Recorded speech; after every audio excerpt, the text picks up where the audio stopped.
Salut tout le monde. Le nom de Mediapart a été choisi, certains le savent, pour média participatif, mais également pour média à part. Donc média participatif parce que Mediapart est un des seuls journaux qui a gardé des espaces participatifs. On se rappelle, dans les années 2000, il y avait l'Obs, Le Monde, Le Poste, qui est après devenu le HuffPost, l'Express. Beaucoup de journaux avaient des espaces participatifs, et cet été, il y a eu la fermeture de Skyblog qui a choqué tous les nostalgiques comme moi des années 2000. Et à Mediapart, on appelle ça le club. C'est un espace où s'expriment des voix minoritaires parfois, des fois des dissidents russes, des témoignages de violences sexistes et sexuelles, des Palestiniens sous les bombes, et avec des formats très divers, des portfolios, des tribunes, de la poésie. Et ce soir, pour nous en parler, on reçoit Sabrina Cassa. Bonjour. Bonjour. On fait semblant comme à chaque fois de se dire bonjour alors qu'on a passé la journée ensemble. Sabrina Cassa qui est en charge des espaces participatifs du club avec Livia Garrigue et Guillaume Chaudet-Foglia. On lance le générique et on parle de tout ça pendant 2 heures.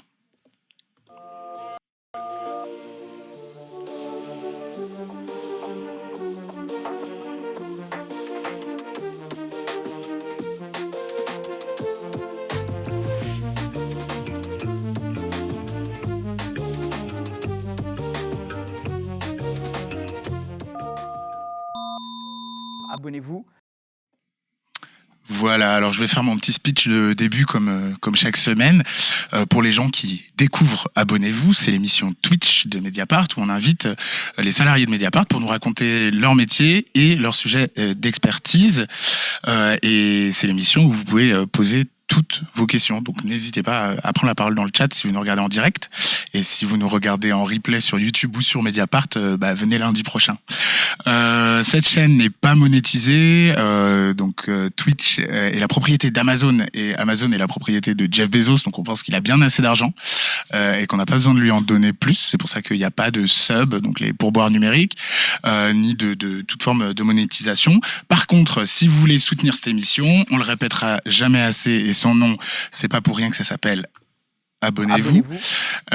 C'est parce que donc Mediapart ne vit que de ses abonnés, tout ça, et on vous a concocté une offre spéciale en dessous de cette vidéo où c'est 1 mois gratuit à Mediapart, sans engagement, sans rentrer sa carte bleue, etc. et sans reconduction. Donc en fait, il n'y a pas de bonne raison de ne pas s'abonner à Mediapart. Et je rajoute cette semaine en plus qu'avec un abonnement de Mediapart, ça vous ouvre automatiquement la possibilité d'écrire sur le club, donc ça vous ouvre un billet de blog. Donc encore une bonne raison de s'abonner à Mediapart. Et je précise également que ce dont on va parler aujourd'hui particulièrement, donc les billets de blog, etc., sont en accès libre. Donc vous pouvez les lire même si vous n'êtes pas abonné à Mediapart, ce qui est une chance. Aujourd'hui, dans le chat, nous avons R. Creus qui fait la modération, donc Renaud, qu'on salue bien fort.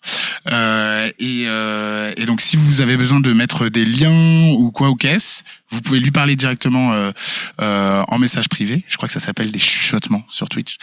Donc vous allez lui chuchoter le lien et il peut lui les mettre dans le chat. Est-ce que avant de faire la revue de presse, tu peux te présenter, nous dire depuis quand tu es à Mediapart et ce que tu y fais? Avec plaisir, Tariq. Alors, moi, je m'appelle Sabrina Cassa. J'ai 52 ans. Je suis la maman de 2 garçons de 22 et 24 ans. Qu'on salue s'ils nous regardent. Ouais, c'est le moment des dédicaces. Et donc, je suis à Mediapart depuis 2015, au club de Mediapart. Avant ça, j'étais longtemps journaliste indépendante. J'ai on va dire un parcours un peu atypique puisque en fait j'ai fait des études d'économie internationale. Puis après j'ai travaillé dans une ONG de solidarité internationale sur les questions agricoles en Afrique. Et puis après j'ai bifurqué vers le journalisme, au départ sur mes thèmes d'expertise, les négociations internationales et l'agriculture. Et puis, bon, voilà, petit à petit, j'ai fait mon chemin et mes grands thèmes, c'était les minorités culturelles. Et puis, donc, je suis arrivée et le participatif. J'ai aussi beaucoup enseigné le journalisme, notamment dans les quartiers populaires. Et je suis arrivée à Mediapart en 2015. Trop bien. Et du coup, t'es une des premières au participatif. Il y a des gens qui étaient là avant toi. Ah oui, bien sûr. Tu veux nous en parler? Il y avait Je fais toutes les Géraldine questions. Delacroix. Ouais. C'est peut-être mieux, en fait, si j'en Ouais, regarde le t'en as pas besoin j'ai tant qu'on met l'impression pas les d'être vidéos.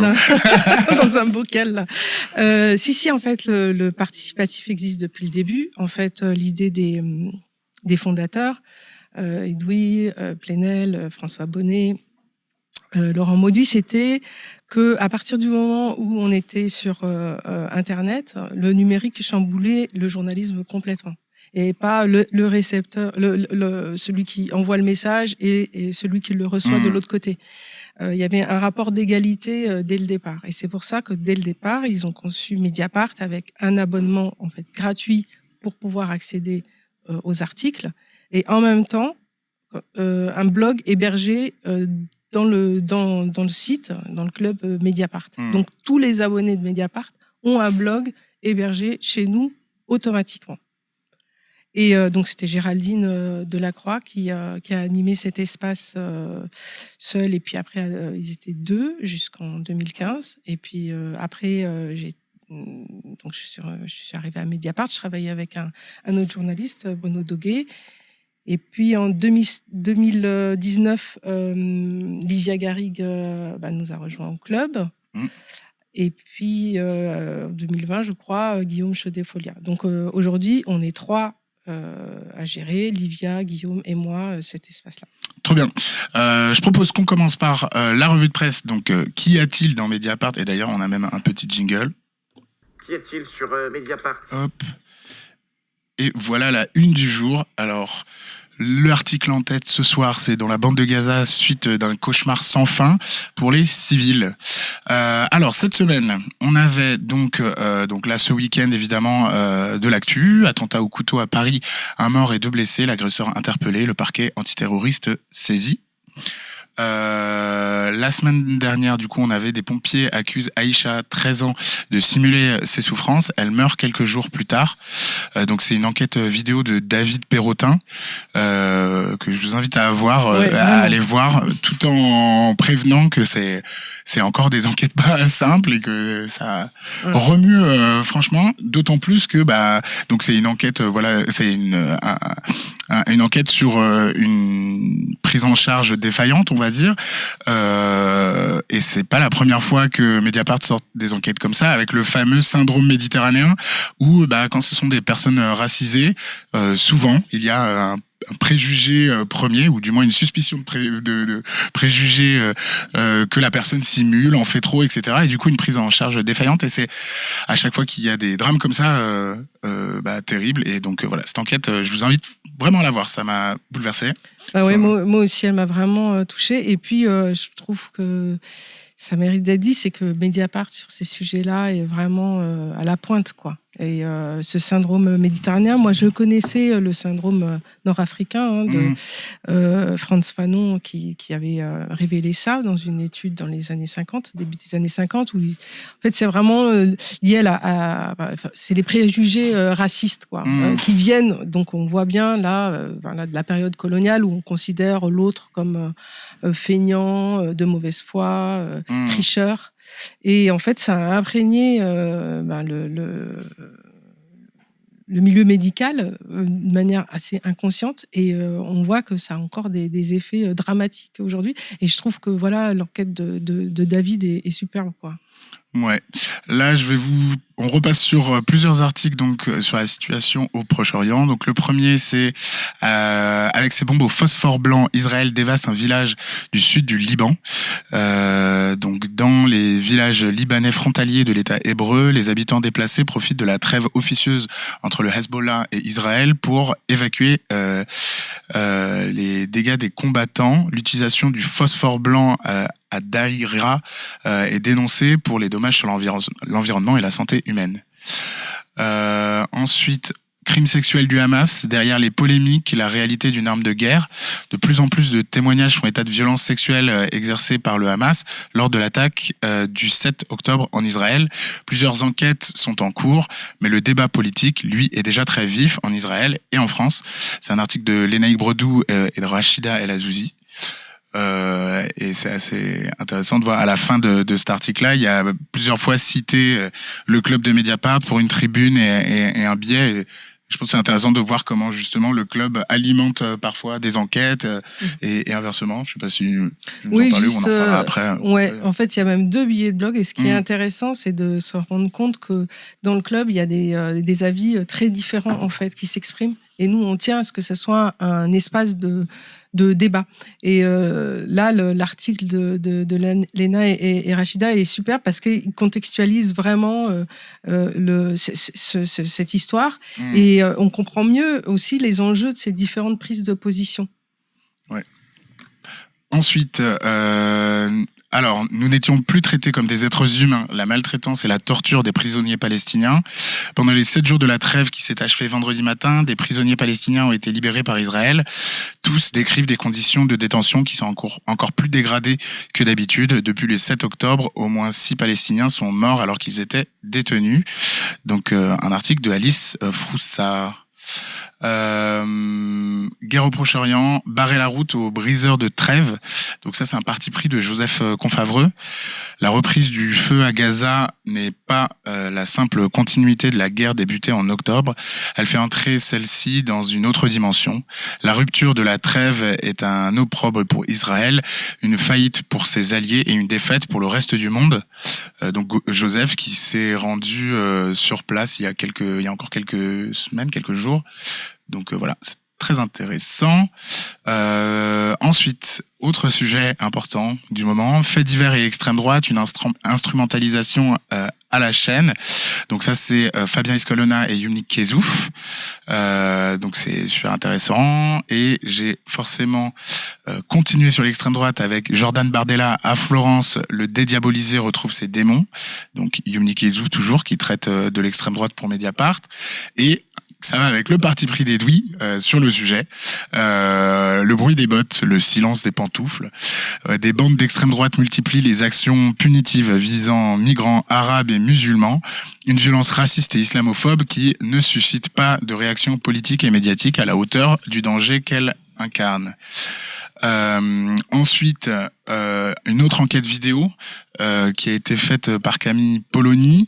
Donc, mort de Mohamed Bendris à Marseille, la version du raid contredite par l'image. Touché par un tir de LBD en pleine poitrine dans la nuit du 1er au 2 juillet, cet homme de 27 ans est mort d'une crise cardiaque. Les images de caméras de surveillance d'une riveraine et de la police récupérées par Mediapart permettent de reconstituer le face-à-face entre son scooter et la colonne du raid. Encore une fois, allez regarder les enquêtes vidéo de Mediapart. Ensuite, la ministre Pannier-Runacher annule une réunion au dernier moment, 100 000 € d'argent public jeté à la poubelle. C'est Jade Lingard qui signe ce papier. La ministre de la Transition écologique a annulé à la dernière minute une réunion avec les salariés de l'IRSN, l'expert public du nucléaire. Résultat, près de 100 000 € d'ardoise pour l'établissement public, récit d'une très coûteuse inconséquence. Et j'ai trouvé ça drôle de mettre donc cette inconséquence sur les 100 000 € jetés à la poubelle avec Vichère. À l'Assemblée, LFI réussit presque à mettre en minorité droite et Macronie. Donc c'est un article de Pauline Gaulle sur les débats de l'Assemblée nationale, donc elle suit l'Assemblée nationale et sur comment nos députés tentent ou pas de lutter contre l'augmentation des prix et l'inflation. Voilà ce qu'il y avait à lire dans Mediapart cette semaine. Est-ce que tu peux nous dire, toi, comment fonctionne le club de Mediapart? Donc tu nous as parlé de Livia et Guillaume, tes collègues. Comment vous répartissez le travail? Est-ce que tu peux présenter un peu le club? Ouais. Alors, comme je disais tout à l'heure, quand on a un abonnement à Mediapart, on a automatiquement un blog hébergé chez nous. Et ce blog, on peut auto-éditer ses billets de blog ou ses articles d'édition ou ses portfolios. Comme tu disais tout à l'heure, il y a différentes formes d'articles. Donc, c'est de l'auto-édition.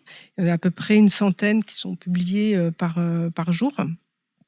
Plus quand il y a des attentats ou pendant le Covid ou voilà, des moments exceptionnels, on peut monter à 200, 250 billets par jour. Mais on va dire qu'on a une moyenne de 100 billets qui sont publiés par jour.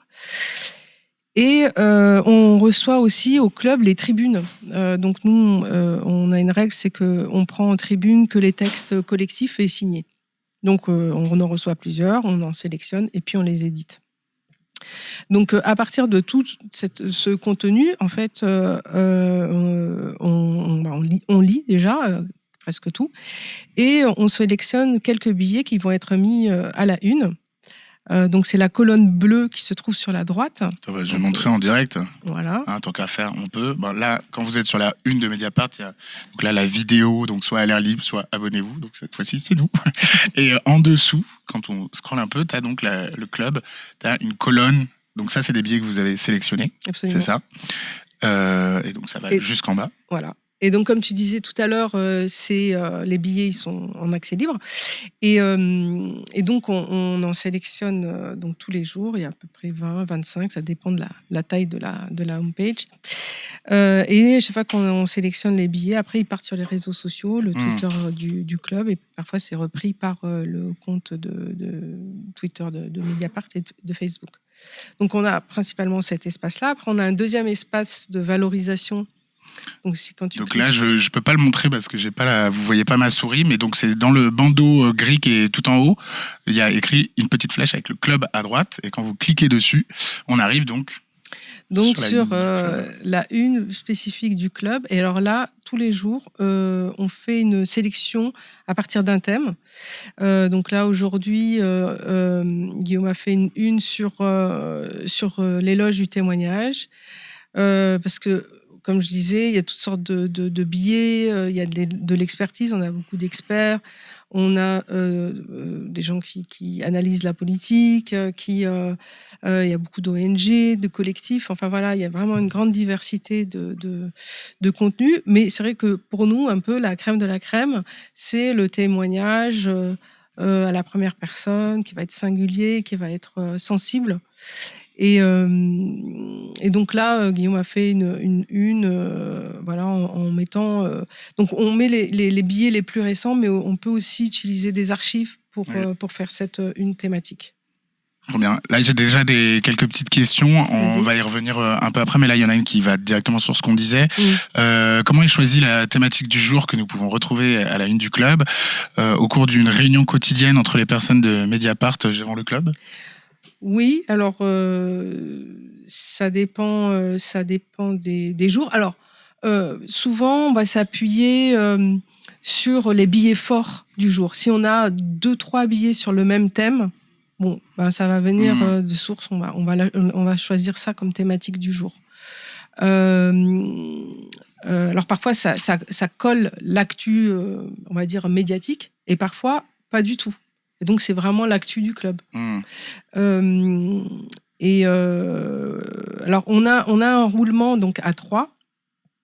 Et donc, il y a une personne qui s'occupe de l'édition, de choisir les billets qui sont mis à la une et de la thématique du jour.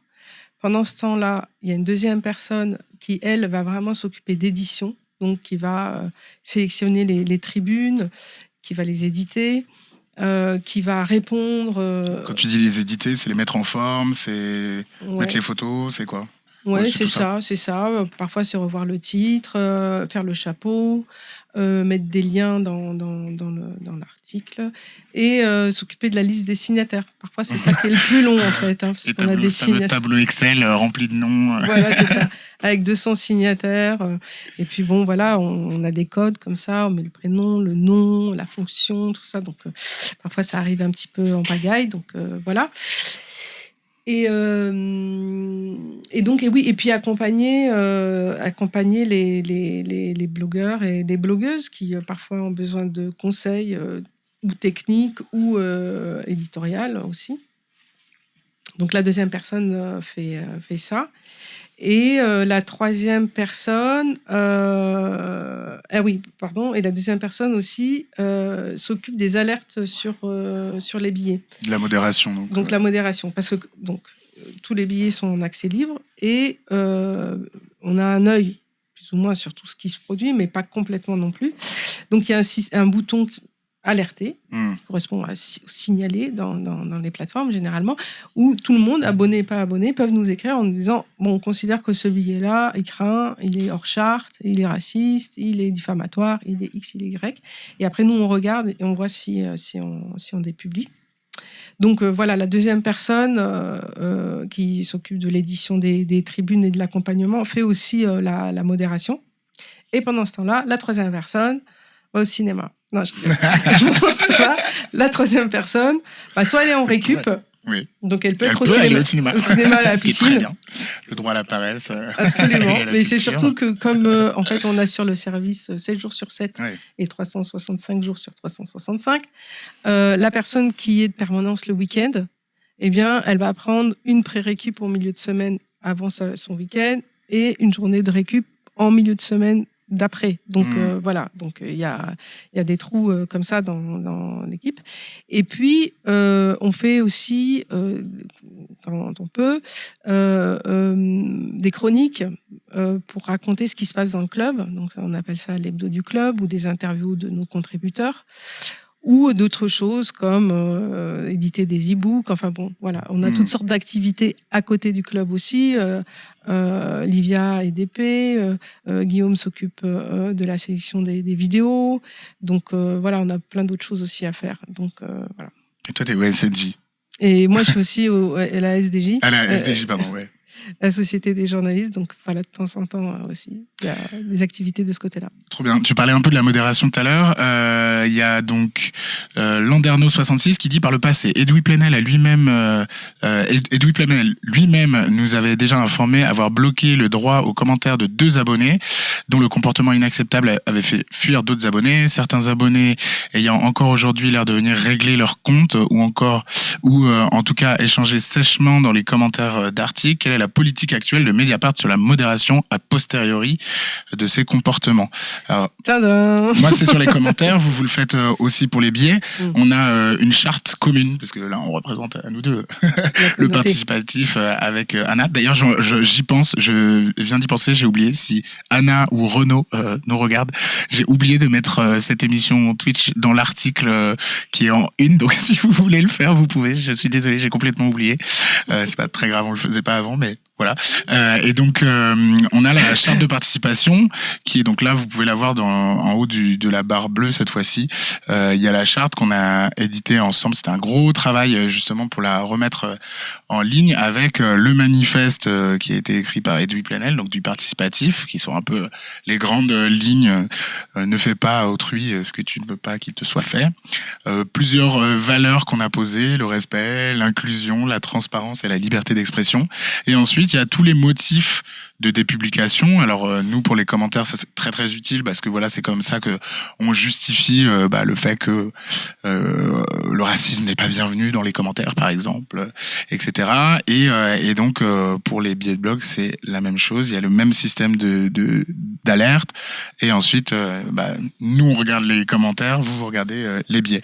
Est-ce qu'il y en a beaucoup des billets que vous dépubliez vous ou pas? C'est assez rare ou pas? C'est variable. L'idée, c'est de pas trop dépublier, parce que comme tu dis, on est pour le free speech, à part quand c'est vraiment hors charte. Alors, il y a eu vraiment deux périodes. C'est-à-dire que avant que la refonte du site, le billet de blog prêtait à confusion. Parce qu'il y avait le logo de Mediapart, que le code couleur reprenait, n'était pas très clair. On ne distinguait pas vraiment les deux espaces. Et donc, on a eu beaucoup d'infiltrations et des billets problématiques parce que les gens essayaient de se faire passer pour des journalistes de Mediapart pour venir faire de la fake news ou de la diffamation professionnelle. Je vois qu'il y a quelqu'un, je crois Terence 1124, qui a posé à un moment la question sur Avisa. Et Avisa Partners, c'est une enquête qui est sortie sur Mediapart sur comment une entreprise utilisait les espaces participatifs qui restent, dont le club de Mediapart, pour faire de la promotion d'entreprise, c'est ça? Un peu de tout. Ouais. Un peu de tout, mais en tout cas, c'était de la fausse information, c'est de la diffamation. Et en fait, au départ, c'est parti d'un témoignage vraiment précieux qui avait été publié chez Fakir, d'un journaliste fantôme qui travaillait pour cette agence. Et il nous a raconté dans le détail tout ce qu'il avait fait. C'était vraiment un moment hyper important. Et alors, nous, on l'avait contacté au club. Et par ailleurs, nos collègues du service enquête ont été très intéressés dès le départ, Anton, Roger et Fabrice Arfi, parce qu'ils travaillaient sur une enquête sur Avisa. Et c'était un peu le chaînon manquant qui leur manquait pour finaliser leur enquête. Donc, on a travaillé ensemble pour bien comprendre ce qui s'était passé. Et ce qu'on a constaté, c'est que tous les billets dataient d'avant 2019, en fait. Okay. C'est-à-dire avant qu'on fasse cette refonte-là. Parce qu'une fois qu'on a fait une refonte en distinguant vraiment les deux espaces, eh bien, c'était beaucoup moins intéressant de venir nous infiltrer. Ouais. Et donc, ce qu'on a fait, c'est qu'on a fait un gros ménage à ce moment-là. Très bien. Et sur la modération, là, il y a une question qui me fait rire. Super Phoenix 209. Pourquoi avez-vous fait taire la révélation du billet de blog sur la moumoute à Macron? La France doit savoir. Alors, c'est arrivé plusieurs fois qu'il y ait des sujets sur le club et les billets de blog qui y sont. La moumoute de Macron, est-ce une vraie information comment... En tout cas, le papier n'était pas assez étayé. Ça, c'est typiquement les sujets un peu casse-gueule, parce qu'il y a plein de sujets qui sont, comme on dit, dans la zone grise. On ne sait pas, c'est vrai, c'est pas bon. A priori, on ne sait pas.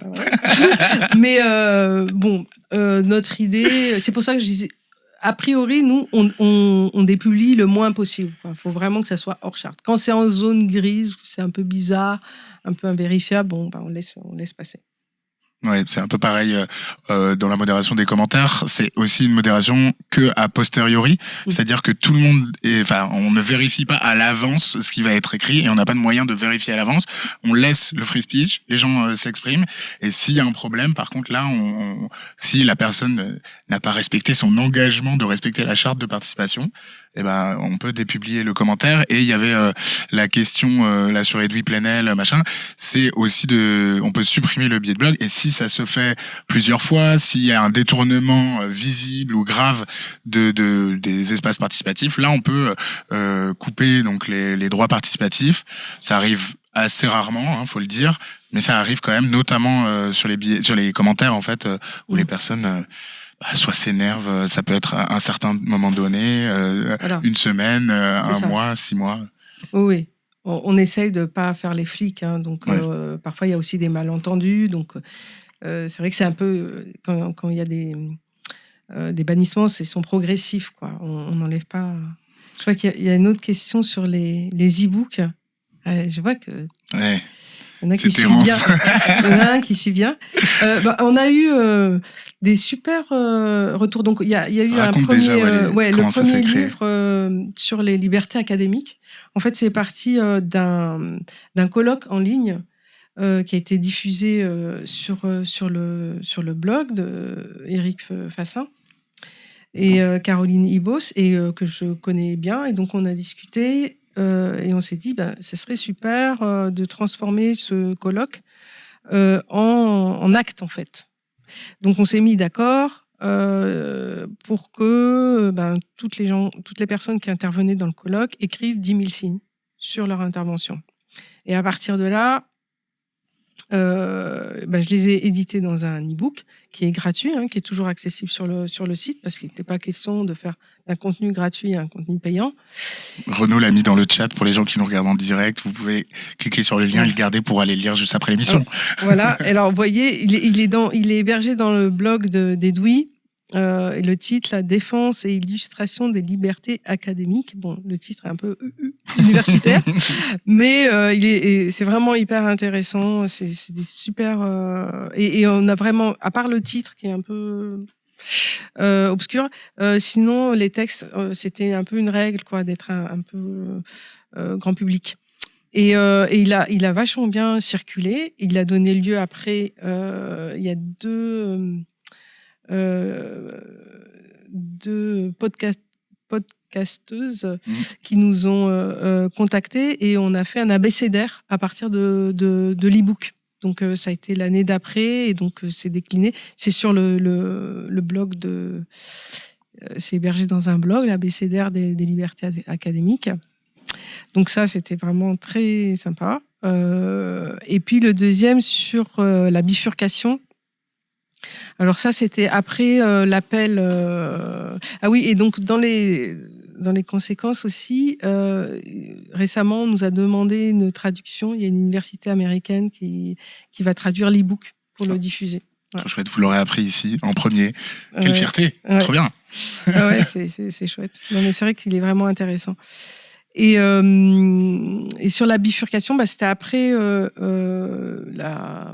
les jeunes, qu'on appelle ça. Oui, l'école les étudiants d'AgroParisTech. Ouais.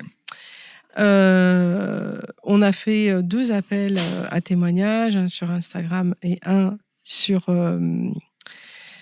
notre site. Et on a reçu plein de témoignages, en fait, de personnes qui avaient déjà expérimenter des bifurcations, et puis des gens un peu plus intello comme ça qui réfléchissaient sur le sens que ça avait. Et donc on a décidé d'en faire un e-book. Alors là aussi, c'est toujours très collectif à Mediapart. Donc on a pas mal travaillé avec le pôle écologie pour ça. Amélie a aidé aussi pour la sélection des textes. Amélie Poinceau, du Poinceau, pôle écologie de Mediapart. Pardon. Et donc voilà, et on a fait cet objet. Et alors il y a eu pas mal d'interventions dans différents milieux pour parler de ces textes-là. Donc voilà, c'était chouette. Et aussi sur celui-là, donc il est également en accès libre, hein, on a travaillé avec les illustrateurs de Mediapart, et voilà, c'est super. De travailler avec tous les services. Je te propose de notre petite séquence boîte à archives. On a une première archive de l'ancêtre de À l'air libre tel que vous le connaissez aujourd'hui, parce que pour les gens qui sont là depuis longtemps, À l'air libre a commencé dans la cuisine de Valentine Auberti et de Mathieu Magnodex, donc en visio, en plein confinement, et tu étais intervenu dedans. Je te propose de revoir ce moment-là où vous avez particulièrement beaucoup travaillé. Hop là. Et tu peux mettre le casque si tu veux entendre. Pour te donner un ordre d'idée, avant le début du confinement, on était à peu près à 130 billets publiés par jour. Et maintenant, on est dans une moyenne de 260 billets publiés par jour. Donc, le nombre de contributions a doublé de volume. Du coup, la sélection pour mettre les billets à la une est plus difficile. Et puis, tout le travail d'accompagnement aussi des blogueurs est plus important. Mais voilà, c'est en même temps un travail qui est passionnant parce qu'on a énormément de matière. Et alors, on parlait des caissières, des inégalités, des personnes les plus exposées, les caissières, les aides-soignants, etc. Et tu voulais nous citer un billet qui avait été assez marquant dans le club. Oui, c'est vrai qu'on a eu beaucoup de témoignages, donc des gens qui sont très exposés aujourd'hui, qui sont indispensables, comme les caissiers, les éboueurs et les aides à domicile, et qui restent maltraités en fait. Et donc oui, je voulais citer le chapeau du billet d'Alexandra Caratini, où elle dit « Je suis aide à domicile, celle qu'on appelle la bonne ou la femme de ménage. Je suis celle qui, à force d'écouter, de consoler, de rassurer, d'aider les autres, oublie de le faire pour elle-même. Demain, je serai debout, car j'ai une conscience professionnelle qui m'empêche de céder à la panique, malgré l'absence de protection et malgré le contact avec des personnes sensibles. Je suis celle qu'on oublie, et aujourd'hui encore plus. » Alors voilà. Donc Nathalie. J'ai spoilé la suite. Et une nouvelle fois, non, ce que je trouve vraiment fascinant, c'est que vous trois là au club, en plus de devoir être des experts de tous les pôles ici, vous travaillez avec les membres de tous les différents pôles, etc. Et à chaque jour, vous avez presque un journal à part entière avec les contributions. Mais en plus, c'est aussi, j'ai titré cette émission comme ça, c'est faire émerger la voix des sans-voix, mais c'est aussi donner la parole à toutes ces personnes qui l'ont moins, et notamment beaucoup de femmes. Tu peux nous parler un peu de ça ? Oui, bah, c'est vrai que c'est un peu notre fierté. Enfin je veux dire le sens du club, c'est ça, c'est de donner un petit peu de visibilité à ceux dont la voix est un peu étouffée et même si, on est OK pour, voilà, faire entendre les autres aussi, mais c'est vrai que pour nous le sel du club, c'est ça, quoi. C'est de te faire entendre, ceux qui n'ont pas, généralement droit au chapitre. Et puis en plus là, ils peuvent le prendre, avec leurs mots, avec leur sensibilité, à leur rythme et voilà, ça c'est aussi, précieux et nous on édite un peu la une, mais pas trop parce qu'on aime garder la couleur en fait, hein, Mmh. de la façon dont les gens s'expriment. Alors sur les femmes, oui, heu, avant, enfin quand je suis arrivée en 2015, c'est vrai qu'il y avait beaucoup plus d'hommes que de femmes qui s'exprimaient et je m'en rendais pas forcément compte et une fois, on faisait une réunion, d'équipe sur, les questions de genre et à un moment, il était question de ça, dans le club. Il y avait, alors ça m'a interloquée et donc pendant 2 3 années de suite, une fois par an, je faisais la comptabilité pour voir qui contribuait au club et qui était valorisé dans le club. Les hommes, les femmes, les et puis, les sujets. Est-ce que c'était les personnages masculins, féminins qui, de manière positive ou négative qui apparaissaient? Donc ça, c'était, un moment assez important et on s'est rendu compte que, au moment de MeToo, il y a vraiment eu une bascule avec beaucoup plus de femmes qui intervenaient et puis voilà, une voix en appelle une autre parce que, en fait, quand on voit que quelqu'un, a pris la parole, s'est exprimé et est devant de la scène et ben, ça pousse les autres à y aller et donc nous on va pas, exposer quelqu'un, dont le billet est pas bien. Mais c'est vrai que dès qu'on va voir, qu'un billet écrit par une femme ou qu'un pseudo, Oui, qui d'accord. est pensé que c'est une femme, on va vraiment, le valoriser. Parce qu'on tient à ce que, même si c'est toujours pas le cas, hein, c'est pas 50-50, mais on tient à ce que, voilà, les voix des femmes soient représentées. Trop bien. Est-ce que on lirait pas le billet de blog que tu as choisi? Moi, je pense que c'est le moment. Et après, on reviendra. Vous pourrez continuer à poser toutes vos questions à Sabrina. Donc, tu as choisi un billet de blog qui est paru le 24 octobre dernier, qui s'appelle Gaza Paris, Gaza Paris, Gaza. Déjà, est-ce que tu peux nous dire pourquoi tu l'as choisi? Là aussi parce qu'il est rare. L'histoire de ce billet, c'est que alors, c'est une amie proche de Mediapart, réalisatrice, franco-israélienne qui, est en contact avec beaucoup on va dire de militants, de gens qui sont engagés, on va dire, en Israël et dans les territoires et voilà, elle a apporté, enfin, elle nous a amené plusieurs contributions comme ça et en discutant avec elle, elle disait: «Bon, c'est vrai que Gaza, on n'entend pas vraiment parler, on n'a pas de témoignages de Gaza» et donc moi, on connaissait qu'en effet et que dans le club, on n'en avait pas. Ou vraiment très, très peu, je crois, une ou 2, mais pas, hem, c'était quelque chose qui était vraiment très rare et donc elle m'a mis en contact avec cette personne qui a voulu, rester anonyme. C'est pour ça que le blog s'appelle De Palestine via Paris, qui est, lié à ce pays et donc là, c'était son premier billet et en fait, il a retranscrit les échanges sur WhatsApp qu'il avait avec, un ami qui habite, Gaza. Eh ben, je te propose qu'on le lise à deux. On s'est mis d'accord parce que ce sera plus sympa et on en reparle après. Donc deux amis, un à Gaza, l'autre à Paris, échangent à distance et de rares fois en vrai. Depuis 20 ans, ils décident de publier ce qu'ils se disent depuis le début du mois d'octobre. Simplement, il ne s'agit pas d'un témoignage, ni d'une analyse, ni d'une tribune, juste de la vie qui essaie de se frayer un passage.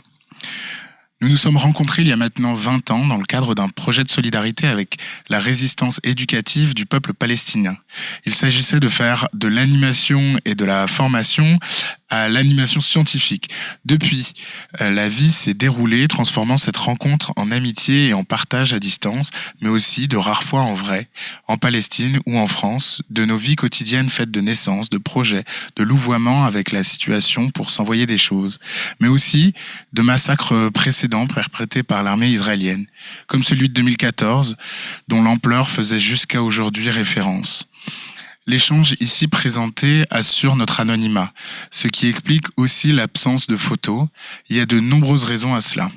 Pas seulement pour éviter que celui d'entre nous deux et sa famille qui est à Gaza risque des représailles de la part de l'État d'Israël pour avoir juste rendu public une amitié.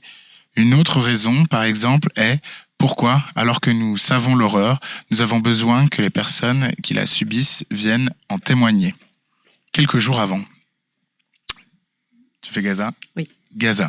Gaza.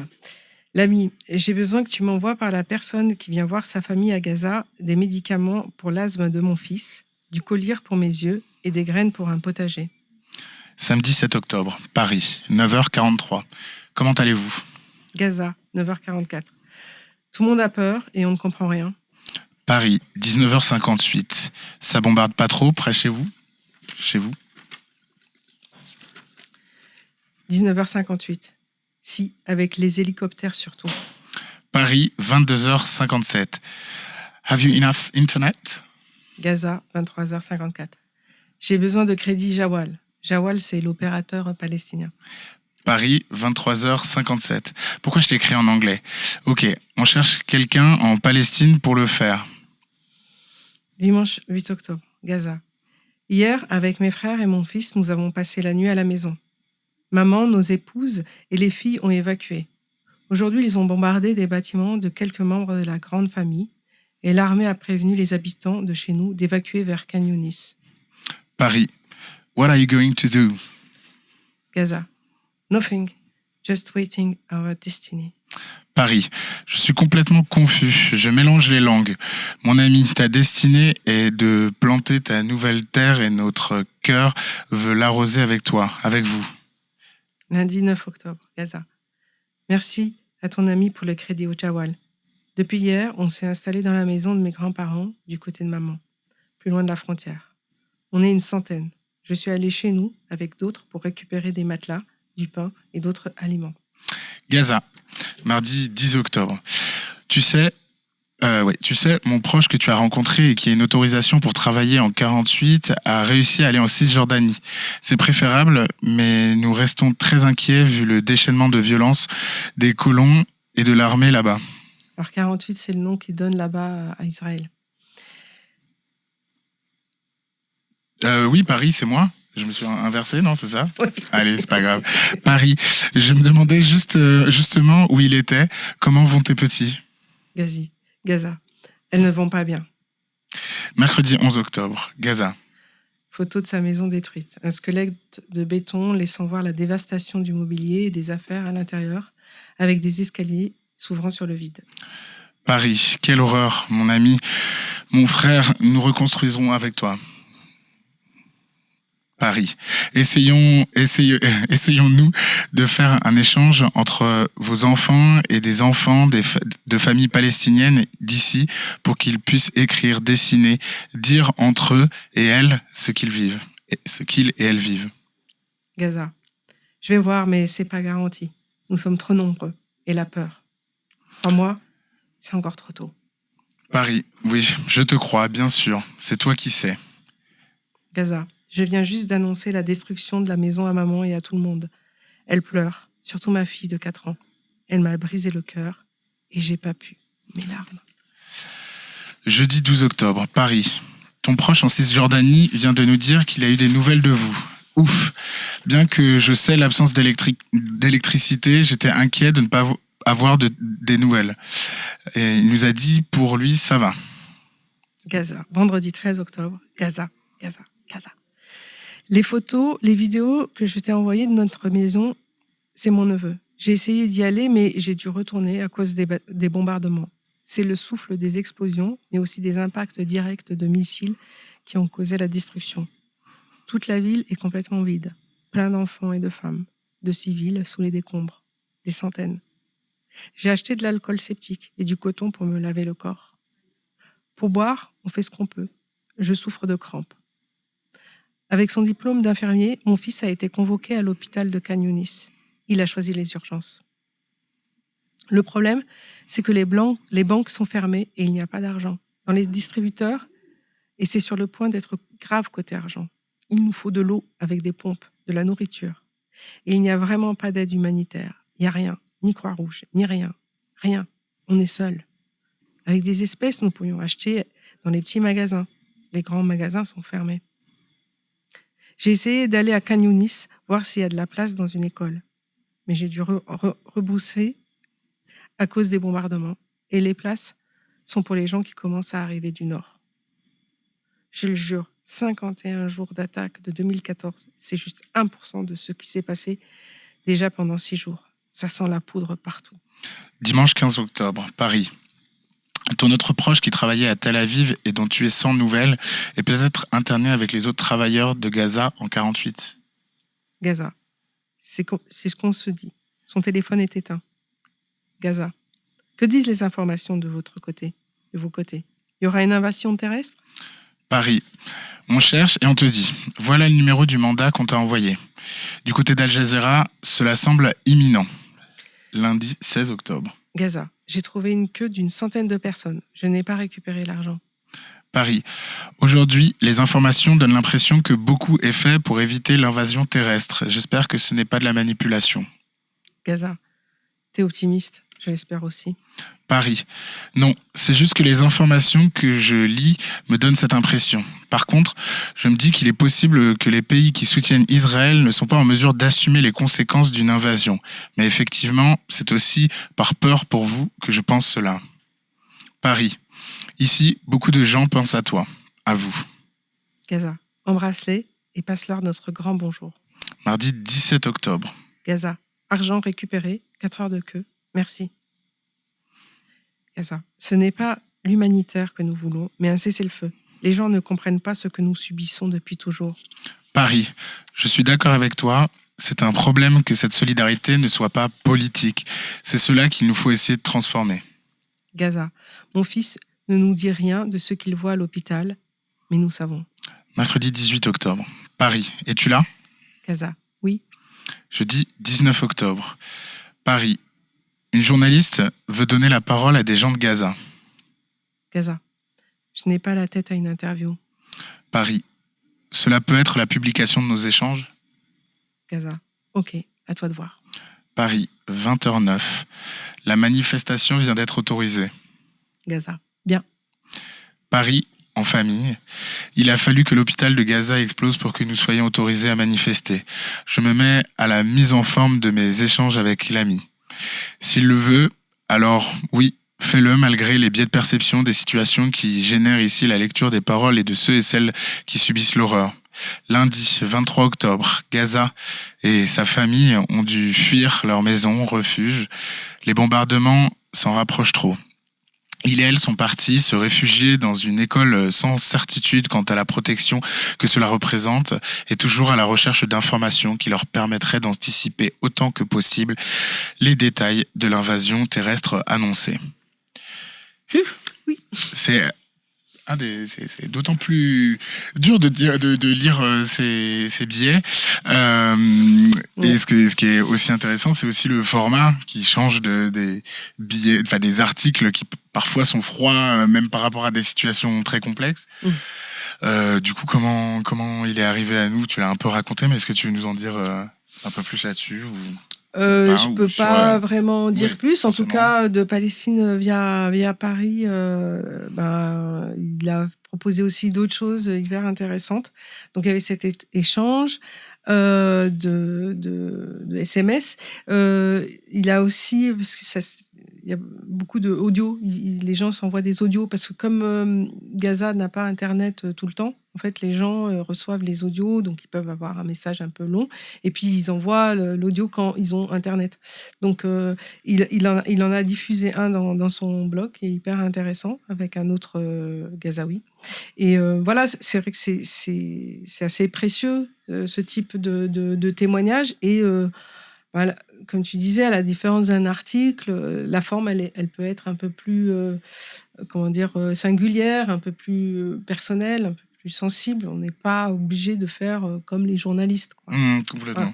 Et que c'est les personnes qui écrivent qui choisissent leur format. Là, il y a une question qui dit vous avez aussi communiqué des appels et SMS échangés par des familles de juifs massacrés le 7 octobre. Il y a des billets, comme tu le disais, de plein de toutes les personnes qui le souhaitent Ah oui. en fait dans le club. Donc forcément, ça montre aussi la diversité des perceptions, des ressentis, des opinions Ouais. dans le club. Et ça, c'est aussi super intéressant. Ouais, on a notamment un texte vraiment très fort qu'on a publié, je crois que c'était vers le mi-octobre, une traduction d'un texte qui avait été publié sur le site Israelis Against Apartheid, et qui est vraiment très beau, qui est très touchant, parce que voilà, la personne est complètement perturbée par ce qui s'est passé, toutes ces catégories politiques sont en ébullition, et elle essaye de raconter tout ça, quoi. Et c'est hyper beau.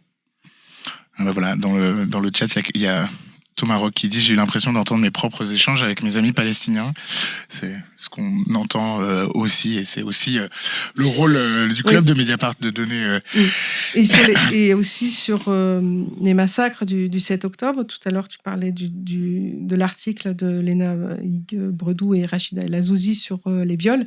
Et il y a une des contributrices, Olivia Caton, qui très, très vite a aussi écrit sur ce sujet-là. Donc, notre idée, en fait, ce qu'on voulait depuis le début, c'était vraiment être un espace pour le camp des humanistes.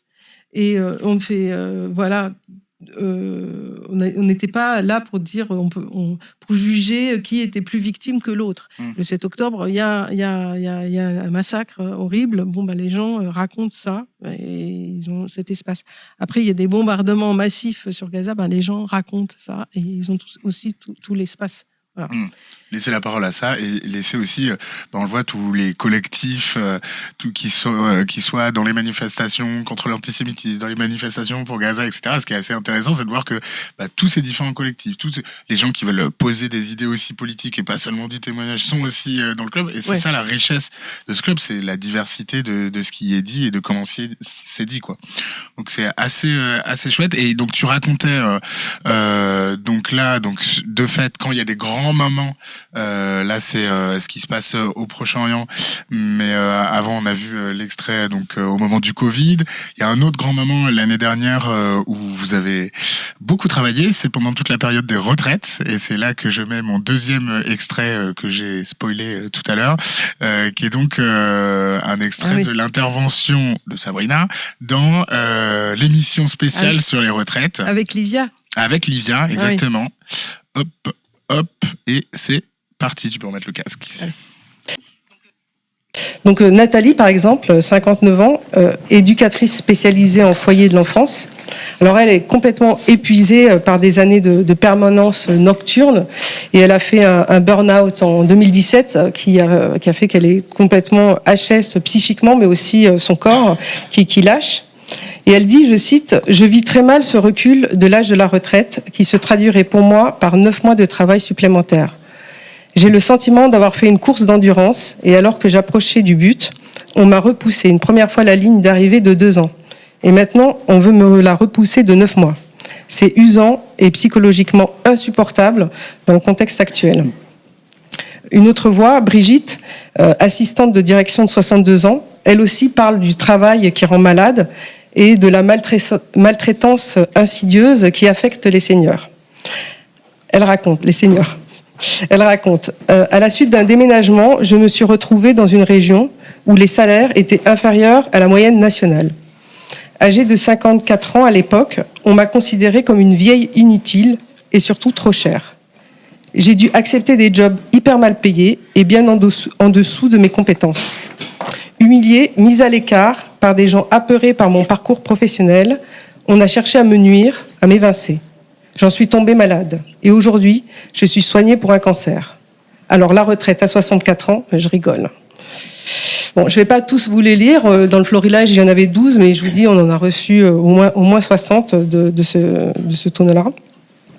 Mais voilà, je voudrais finir par les mots d'une contributrice régulière qui écrit chez nous, qui s'appelle Cléa Laterte, qui est une ancienne femme de ménage, qui est à la retraite depuis 4 ans et qui vit avec une pension de 865 € par mois.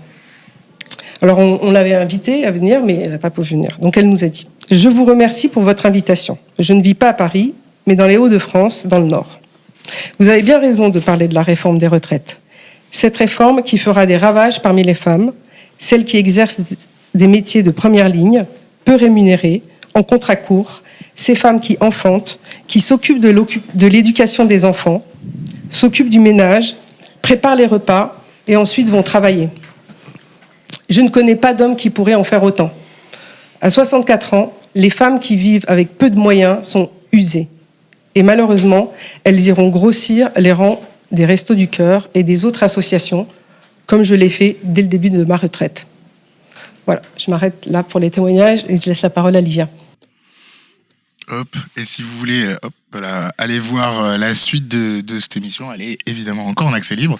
Et quand on invitera Livia ici, parce que ce sera ton tour un jour, Livia, on vous montrera la suite de ça.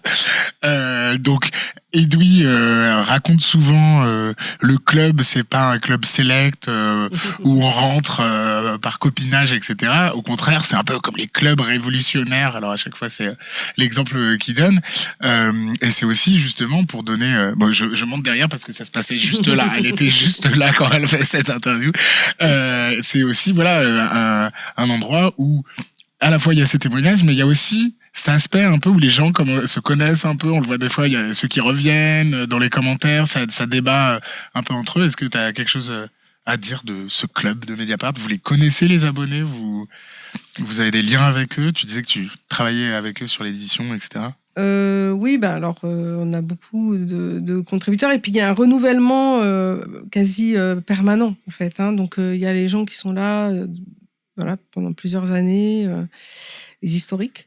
Et puis il y a quand même un renouvellement. Donc vraiment, si vous avez envie de contribuer, n'hésitez pas parce que nous, on est vraiment ouverts. Bonjour Yves. On est vraiment ouverts à accueillir de nouvelles plumes. Alors oui, il y en a certains qu'on connaît très bien, qu'on a rencontrés. Moi j'étais journaliste pendant 15 ans avant d'arriver à Mediapart, donc je connaissais aussi des gens dans d'autres contextes. Et c'est vrai que des fois c'est un peu compliqué de fixer la limite en fait entre le travail et le reste, parce que les gens qui écrivent dans le club, ils le font par passion, ils le font c'est un geste, on va dire, citoyen. Et donc, quand ils ont fini d'écrire leur texte à 21h ou 22h ou le week-end, ils ne comprennent pas forcément que nous, ce n'est pas les heures bureau, quoi. Donc, alors, on a un système très efficace avec Guillaume et Livia où on arrive vraiment bien à se répartir le travail. Donc, parfois, il suffit juste de dire, j'envoie au collègue de permanence qui va s'occuper de toi. Mais bon, c'est vrai qu'ils sont... On ouvre la fenêtre, un contributeur. Ils sont partout, on ouvre la porte, et il y en a un autre, ou une autre. Mais non, mais la plupart du temps, c'est vraiment... c'est un plaisir. Et moi, je sais très bien comment les gens fonctionnent. Donc, et comme je disais, on a un fonctionnement qui est bien rodé, tous les trois. Il suffit de transférer aux collègues, quoi. Ouais, en plus, vous l'avez pas dit, mais en plus de toutes ces tâches, le week-end, vous vous occupez de la modération des commentaires, des alertes, parce que nous aussi, on est en heure de bureau et nous, on n'a pas de permanence le week-end. Donc vraiment, vous êtes multitâche. Alors, j'avais une question là que j'ai pas compris sur la règle du club, c'est on parle pas du club. Si Flouki veut nous raconter, mais est-ce que si c'est par rapport à peut-on critiquer ou je ne sais pas, Mediapart, ça se fait fréquemment. Dans le club, il y a fréquemment justement des remises en cause, etc. Cette semaine, pardon, ok, c'est moi qui n'ai pas révisé. J'ai fait des études de ciné à un moment dans ma vie, pourtant, c'est absurde. Mais bon, bref, du coup, j'en profite pour parler de ça. C'est aussi un espace où les gens peuvent s'exprimer, y compris sur Mediapart. Là, cette semaine ou la semaine dernière, il y a eu une tribune, un billet de blog collectif, une lettre collective sur le traitement du Proche-Orient. Est-ce que tu veux nous raconter comment c'est arrivé par le passé sur la modération des espaces participatifs? Et ça arrive souvent qu'il y ait des tribunes comme ça. Comment vous le concevez? Est-ce qu'on a le droit de dire du mal de Mediapart sur Mediapart? Absolument. Voilà. Quand on a le droit, c'est fait pour. Régulièrement, il y a des contributrices et contributeurs qui remettent en question nos choix éditoriaux ou le traitement éditorial.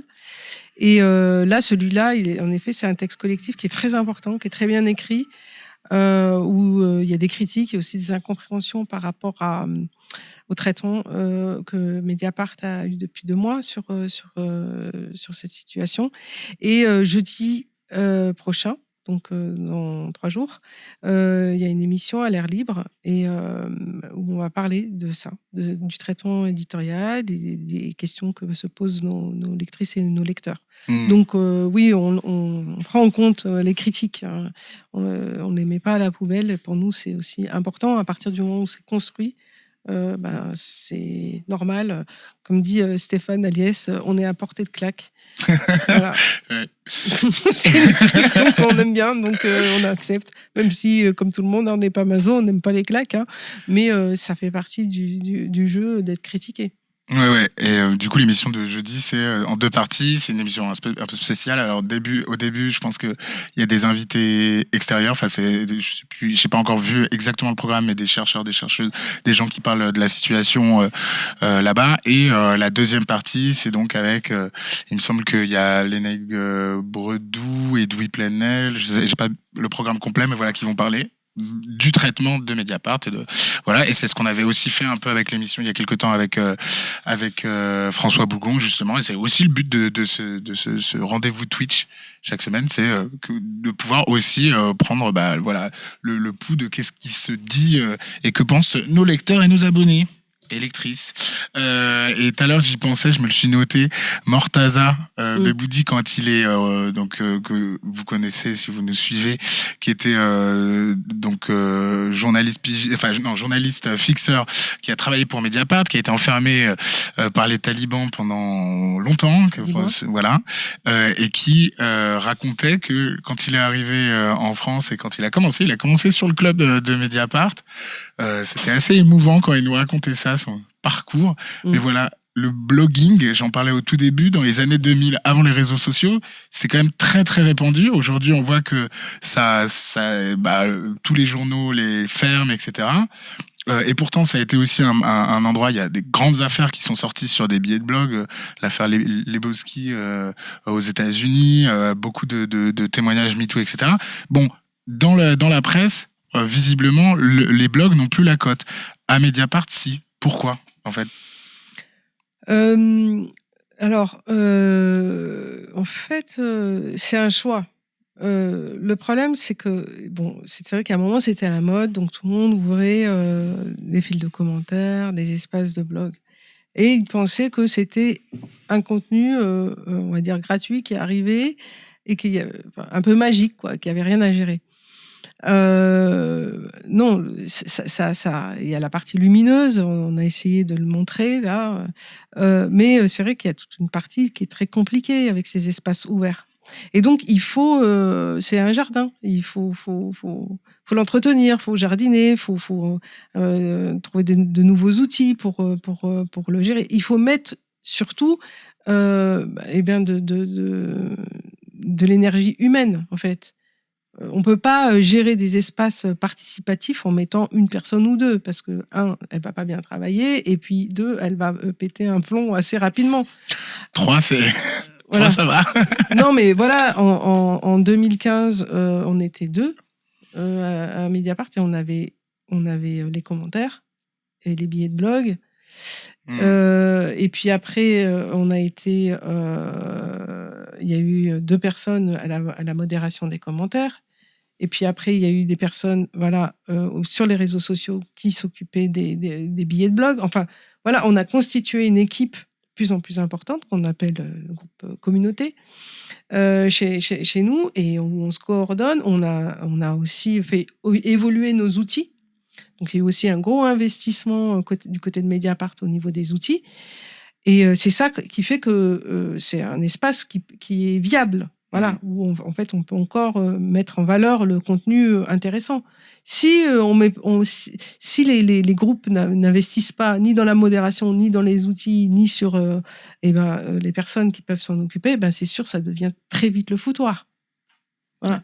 Et qu'on est obligé de fermer. Donc c'est pas le participatif, c'est quelque chose de précieux, mais qui demande, c'est un peu comme un enfant, ça demande un petit peu d'accompagnement. Sinon on fait des fous. Il y a Terence qui demande le site internet Skyblog a récemment été fermé et les blogs archivés par l'INA et la BNF. Dans ce cas où l'espace participatif serait également un jour fermé, avez-vous réfléchi à comment seraient archivés les billets de blog? Non, on n'a jamais pensé à ce que... Parce qu'on n'imagine pas qu'ils puissent fermer un jour. Non. Mais par ailleurs, il me semble que, en préparant cette émission, j'ai regardé un peu sur, il me semble que les billets du Monde, du HuffPost, etc. étaient déjà, en fait, là, on l'a appris, sur Skyblog, parce que ça a touché plein de monde, parce que beaucoup de monde, etc. Mais, ils étaient déjà, tous les autres blogs étaient aussi, archivés, par la BNF. Oui, donc, en fait, nous, les billets de blog, ils sont sur notre site, hein.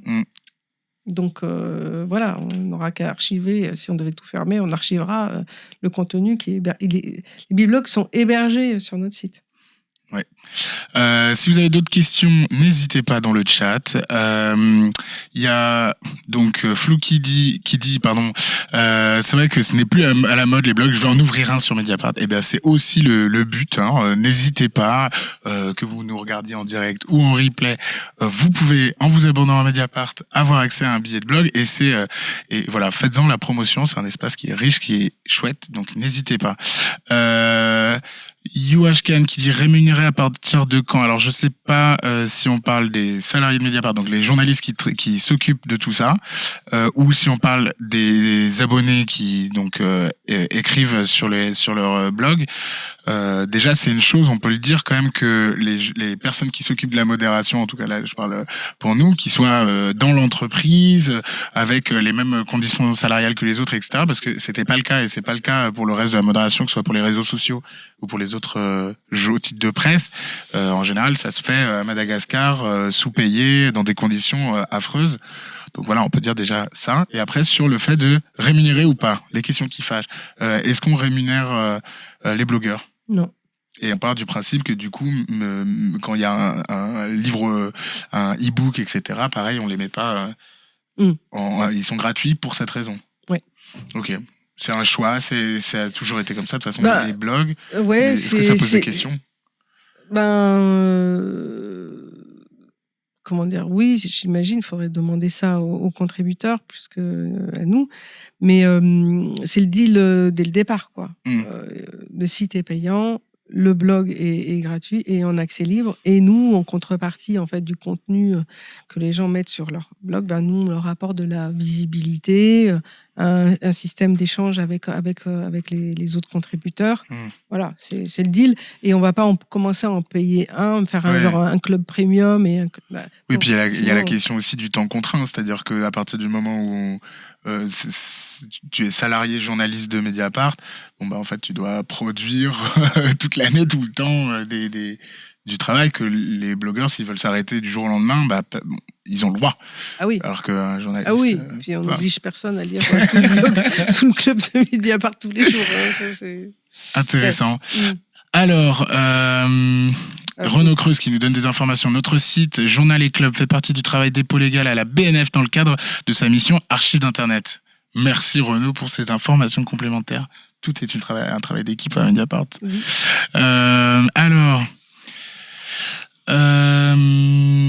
Alors, ce n'est guère plus compliqué que ce que vous faites devant votre ordi pour les vidéos YouTube, Yves, et vous avez une interaction en direct avec les spectateurs. Ah oui, d'accord, ça parle de cette émission Twitch. Alors, de ceux qui modèrent, donc dès le début, il n'y a pas eu de volontaire. Je ne sais pas de quoi il s'agit.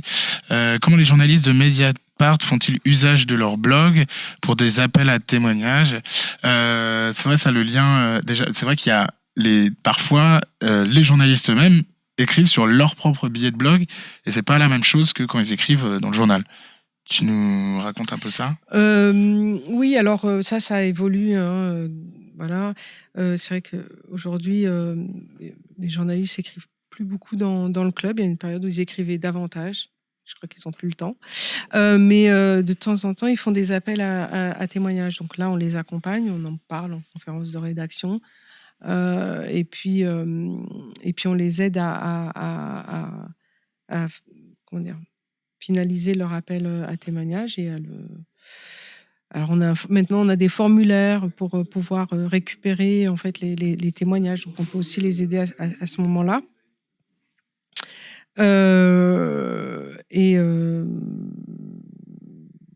Voilà, je ne sais pas si Terence veut préciser un peu ce qu'il entend par l'usage de leur blog.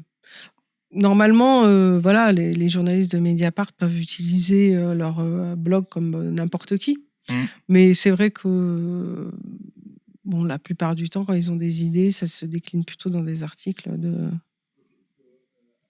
Comment ils se l'approprient? Il y a plusieurs fois où on en a parlé ici, il me semble, je crois que c'est Jade Lingard qui parlait, qu'elle avait écrit une fois, quand c'était des choses un peu plus personnelles, ou voilà, il me semble que le billet de blog d'Edoui sert de temps en temps, qui sont pas les mêmes formats que les tribunes, et sinon après c'est tout ce qui gravite autour, il y a le blog du FPL, il y a aussi d'autres choses, là c'est pas la même question. C'est de la communication, ouais. Mais voilà, oui, pour ce type de communication, ouais. Oui, le club sert aussi à faire de la communication pour le journal, ouais. Ah oui, ça c'est vrai. L'article de Khadija Zarouali, là oui, c'est vrai, c'est très personnel. Hein, son ras-le-bol par rapport au racisme. Et c'est vrai que ça n'allait pas donner lieu en tant que tel à un article.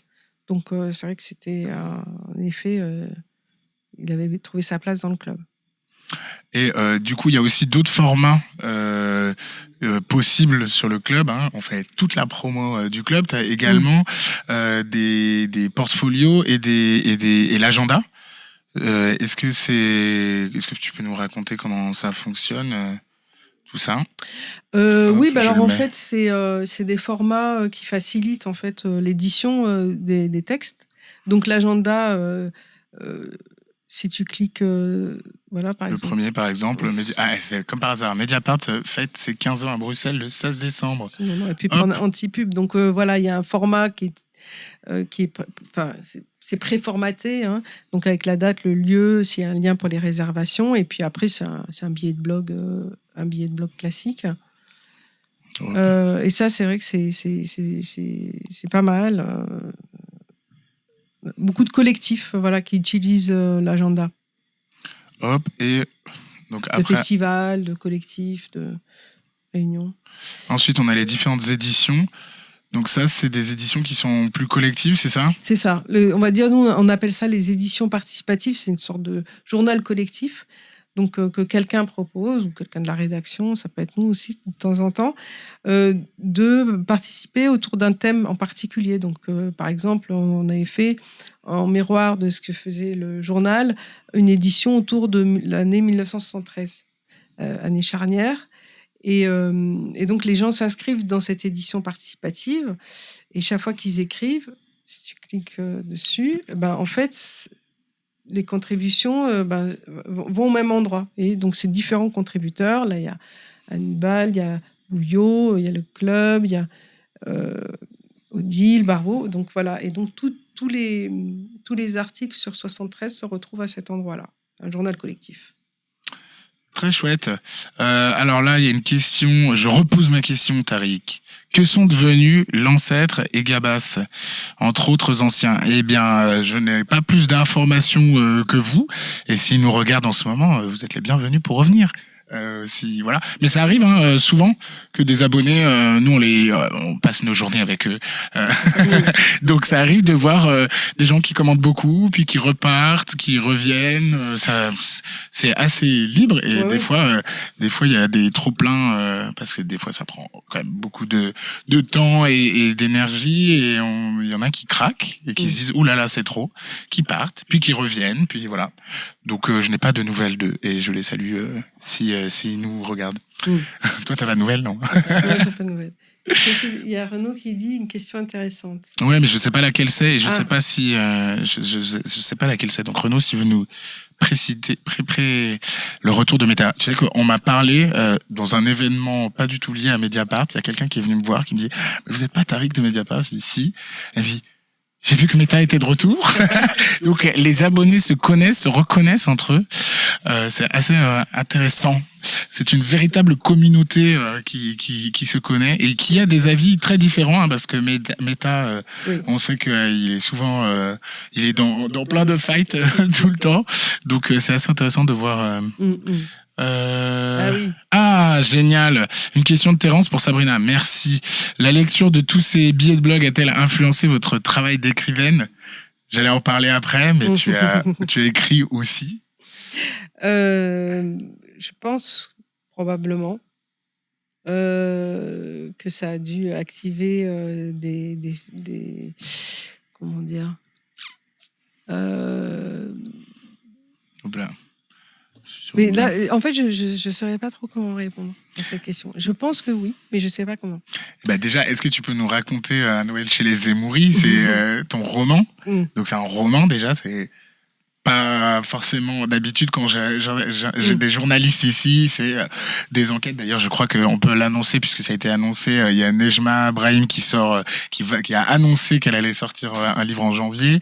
Souvent, c'est sur leur toi, tu sors un roman, donc tu l'écris, et plutôt bien, je dois le dire, parce que je l'ai lu. Du coup, tu veux nous raconter Merci. Oui, alors c'est le deuxième roman. Avant ça, j'écrivais plutôt de la non-fiction. Et en fait, il y a un moment où j'ai eu envie de passer à la fiction pour pouvoir déplier, rentrer un peu plus dans l'intimité des personnages. Parce que même si le journalisme, il y a toutes sortes de formats possibles, hein, moi j'ai aussi beaucoup écrit des portraits, des choses. J'ai même écrit un livre de portraits, mais à un moment, je me suis sentie un peu à l'étroit. Parce que quand même, il y a un agenda médiatique qui fait que on doit toujours répondre un peu aux mêmes questions. Voilà, est-ce qu'on aime la France ou est-ce qu'on n'aime pas la France, qu'on est enfant d'immigrés, est-ce que voilà. Et puis il y a des questions en revanche qui sont pas vraiment dans le débat médiatique. Notamment, moi j'ai une grande passion pour les histoires familiales. Et c'est peut-être parce que je suis la sixième de la petite dernière de la famille, je suis la sixième, donc voilà, j'ai pu explorer ce sujet-là. Mais voilà, j'ai eu un moment envie de passer à la fiction pour être un peu plus près de mes personnages et de leur laisser un peu plus de liberté. Voilà, de parler de sexualité, de rapport avec les parents, de leur errance aussi, et que ça soit pas stigmatisé tout de suite comme un problème ou dans Un Noël chez Zemmouri, il y a cette famille maghrébine qui découvre à la fin qu'elle est peut-être aussi un peu juive, et voilà, ça crée un débat dans la famille, et ça n'a pas vraiment, il n'y a pas vraiment cet espace-là dans le débat médiatique et politique où les catégories sont quand même assez fermées et figées. Et donc là, moi, ça m'amusait. Il y a une hétéro qui est un peu homo, il y a des arabes qui sont un peu juifs. Enfin bon, bref, voilà, ils sont un peu bizarres. Ils sont un peu bizarres, c'est pour ça qui m'intéressait. Génial. Et du coup, les autres livres que tu as écrits, du coup, moi, je connaissais celui-là et celui sur les Chibani, c'est ça? Est-ce que tu peux nous en parler un peu? Et après, tu me dis le reste que je ne connais pas encore.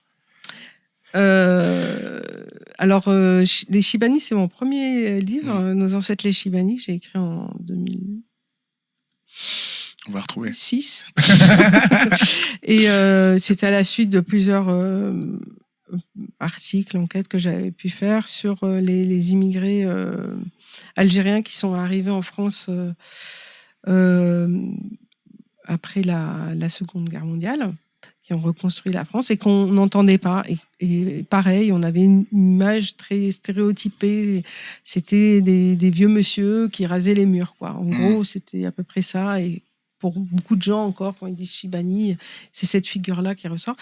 Et en fait, moi, j'ai été été éduquée, j'ai grandi avec des vieux maghrébins et qui ressemblent pas du tout à ce cliché, en fait. Et après, j'en ai rencontré plein qui étaient comédiens, une autre qui était gardienne d'immeuble, mais qui était aussi le personnage central de son quartier de Belleville, qui organisait toutes sortes d'événements. Enfin voilà, les gens avaient une complexité, une réalité bien plus riche et bien plus complexe, et voilà, et moins ce n'est pas des pauvres petites personnes, quoi. Ouais. Ou aussi des militants, des syndicalistes. Donc voilà, j'ai fait une petite tournée en France pour rencontrer ces gens-là. Des harkis aussi, c'est une histoire que je connaissais moins bien, mais qui m'a vraiment passionnée aussi, parce que c'est un endroit un peu bizarre de l'histoire de France et d'Algérie. Et donc, voilà, ça... J'aime bien, en fait, ces gens qui sont dans la réalité, mais qui ne sont pas vraiment... parce que comme ils sont un peu trop complexes, ils n'ont pas vraiment leur place dans le discours médiatique. Voilà. Et c'est pour ça que, du coup, la fiction m'intéressait. La fiction m'intéressait pour être plus près du réel, en réalité. C'est marrant parce que ça revient à la question qu'on nous disait tout à l'heure, c'est qu'en fait, ça se répond avec tout le travail que vous faites dans le club de ces gens qui ne correspondent pas forcément à aux personnes qui sont interviewées dans les articles de la presse traditionnelle. Et du coup, le troisième, c'était Magic Bebelwed, je m'en suis rappelé maintenant que je l'ai vu, parce qu'on en a reparlé. Mais du coup, vas-y, raconte-nous un peu celui-ci. Donc, que tu as publié quand ? En 2019. Ouais. Celui-ci. Là aussi, c'était on sort jamais vraiment de ses obsessions. Hein. C'est donc deux personnages un peu en diptyque, une jeune franco-algérienne qui va en Algérie pour la première fois et qui rencontre son cousin qui est noir, voilà, et qui donc vit une situation aussi de minoration là-bas. Et donc c'est un peu l'histoire de cette rencontre avec des rebondissements un peu inattendus entre eux deux, et puis dans l'exploration du coup que Anissa va faire de ce pays-là, quoi. Donc c'est toujours un peu dans des interstices un peu pas trop formatés. J'aime bien aller dans ces interstices-là. Voilà. Eh ben là, je vais montrer la troisième boîte à archives qui des gens pas très formatés, puisque ce sont les gens qui interviennent dans le club et en commentaire. Et avait eu lieu une émission avec François Bonnet où c'était une émission sur le participatif. Alors en plus, c'est les trolls. Ouais. Pas que sur les trolls. Oui. Non, pas que. Puisque il y avait pas du tout. également des collègues. Et du coup, donc c'était sur le participatif, etc. Bon, je montre l'extrait, qui est plus sur les commentaires, mais que je trouve très intéressant quand même, justement. Vous allez voir pourquoi. Hop. Ça fait longtemps, là. Oui, ça fait un peu longtemps, mais bon, comme je dis souvent, tu n'as pas changé. Balance les dos. Mais est-ce que vous avez conscience que le fait d'émettre des messages, mais sans être dans l'interaction, ce qui était un peu aussi votre cas, Pierre Magne, quand vous disiez ça crée de l'hostilité, mais je ne fais pas attention, je m'en fiche, ça donne une couleur dans les fils de commentaires qui peut être assez désagréable pour les lecteurs et pousser certains à se retirer. Est-ce que vous avez conscience du fait d'intervenir sans être dans l'interaction ? En tout cas, que l'autre s'en aille. Je n'ai pas cette responsabilité-là. Indirectement ? Non, avec 5000 commentaires en 7 ans, vu le nombre de commentaires, justement, que vous avez dit tout à l'heure, ça m'a donné une idée quand même du pourcentage, je ne crois pas que mes commentaires puissent faire ça. Je n'ai pas du tout cette croyance. Parce que j'ai 5000 commentaires en 10 ans, quoi. Donc ça fait 500 par an. Non, c'est pas forcément le nombre de commentaires, c'est la façon d'intervenir. C'est-à-dire une interaction qui n'en est pas une. Donc en fait, c'est que de la percussion, en fait. Alors, j'entends ce que vous dites, et je vous dis, j'ai fait beaucoup de progrès. Alors, c'est mon abac à moi. Au départ, je me suis même arrêtée pendant presque 1 an de ne commenter pour apprendre, pour lire les autres. Et je fais ce que je peux, mais je trouve que c'est important, ça me plaît de le faire. Et je trouve que, enfin, moi en tout cas, je trouve que l'idée de laisser libre, et même s'il y a des gens, qui savent pas bien écrire, qui savent pas bien parler, ils ont le droit, ils vont voter aussi. Et moi, j'estime qu'on a tous le droit, même si on n'a pas l'intellect à la limite qui suit, et la culture. C'est pas le même sujet, hein, entre... Eh bien, il y a des fois eh bien, parce que moi, à l'écrit, je suis plus heurtée qu'à l'oral, parce que l'oral, c'est plus facile pour moi. Alors, à l'écrit, je sais que je vais faire des fautes. Donc, j'ai déjà quelque chose qui, émotionnellement, me dit, bon, allez, fais-le. Et je dis, c'est pas quelque chose... Enfin, je préférerais qu'on débatte tous à l'oral, en fait. Ouais. Mais à l'oral, les femmes ont beaucoup moins la facilité de parler, alors que là, je peux au moins dire ce que j'en pense. Alors moi je trouve ça hyper chouette cette émission, en tout cas c'est assez intéressant à voir parce qu'elle dit pas mal de choses ce que tu as exprimé là. Ouais. Tu te rappelles de cette émission et de comment elle avait été faite? Oui. Ben, on l'avait faite, c'était en 2 parties. Au départ on avait eu les experts, et Cardon, je me rappelle, l'autre je me souviens plus. Et ensuite on avait invité donc plusieurs abonnés qui commentaient beaucoup sur le site. Et aussi Antoine Perrault, notre collègue, qui commente aussi beaucoup sur le site. Et pour essayer de comprendre qu'est-ce qui marchait et ce qui ne marchait pas. Et moi, j'ai appris vraiment beaucoup de choses. Et c'est vrai que là, il y a la séquence où je l'interpelle, où je lui demande « Mais pourquoi vous écrivez autant de commentaires et pourquoi vous n'écrivez pas d'articles d'articles de billets de blog ?» Et donc, elle explique son rapport à l'écrit. Et bon, ma question, je la trouve maintenant, avec le recul, je la trouve un peu méchante. Parce que c'est pas évident d'être dans l'interaction, en fait, quand on est dans les fils de commentaires. Chez nous, on n'a pas de notification pour dire quelqu'un vous a répondu, quelqu'un vous a écrit, voilà. Donc, pour être dans l'interaction, faut passer quand même, ou il faut avoir beaucoup de chance parce que quelqu'un vous écrivez, vous êtes sur le site, laquelle personne vous répond, donc vous êtes dans l'interaction. Mais sinon, bon, c'est pas toujours évident de savoir comment interagir avec les autres. Mais je trouve qu'elle se défend très bien, donc. Oui, et puis c'est intéressant là ce qu'elle dit sur l'écriture, sur le fait de pas se sentir légitime ou de pas de savoir que tu fais des fautes, etc. Je pense qu'il y a beaucoup de gens qui ont cette confrontation à l'écrit. Et nous, on a fait le choix ensemble et avec Anna quand on a créé la charte, enfin remodelé toute la charte de participation, de dire les commentaires qui sont juste sur c'est mal écrit, il y a une faute, etc. Et ben on les enlève parce que comme je l'ai entendu il y a pas très longtemps dans un cabaret de Martin Dust, faites de la poésie, écrivez mal, écrivez bien, mais écrivez. Et en fait c'est vraiment ça comme le choix qu'on a fait. Alors des personnes sont en désaccord profond avec ça et nous disent non, c'est très important qu'il n'y ait pas de faute d'orthographe, c'est pour l'aider, avec un truc presque surplombant, etc. Nous on se dit en fait les fautes d'orthographe font partie de l'expression et voilà. Donc je trouve ça assez chouette. Alors concernant les interactions entre personnes, un parallèle peut-il être fait entre cet extrait et ce que devient X, Twitter? Justement, la grande différence, moi je dirais que c'est la modération. C'est qu'en fait Twitter s'est débarrassé de tous ces modérateurs. C'est pas juste débarrassé, mais ils les ont virés du jour au lendemain en leur envoyant un mail. Chose qui ne se passerait pas à Mediapart. Et voilà. Vive les fautes d'orthographe. Merci Louise. Non mais c'est vrai que c'est un sujet qui est passionnant. Je pense que personne ne fait des faits de fautes d'orthographe par plaisir en fait. Donc c'est juste le reflet d'un accès inégal aussi à l'éducation. Et en revanche, nous, on veut absolument que un maximum de gens participent et pas seulement les experts, les intellos, les Bac+8. Donc c'est aussi une intelligence, et je trouve que c'est super ce que vous avez fait avec Anna de rajouter cette partie-là de la charte, parce que ça appelle à une vigilance de tous. C'est-à-dire que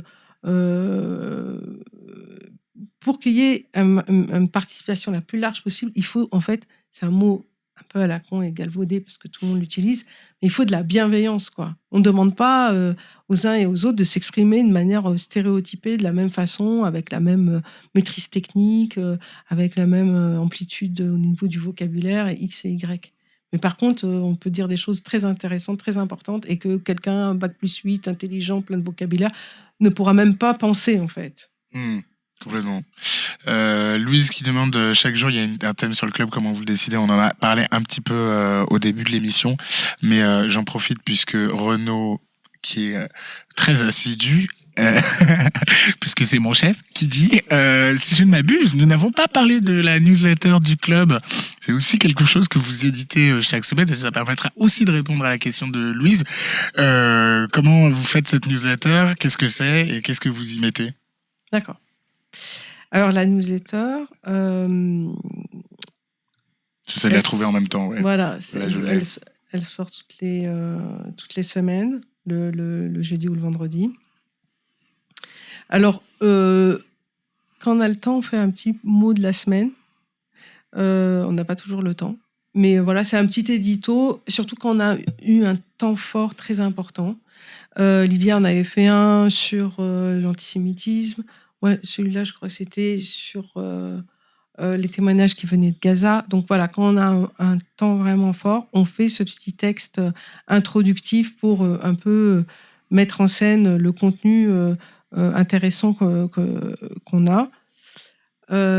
Et puis après, donc, il y a ces billets voilà, sur la même thématique.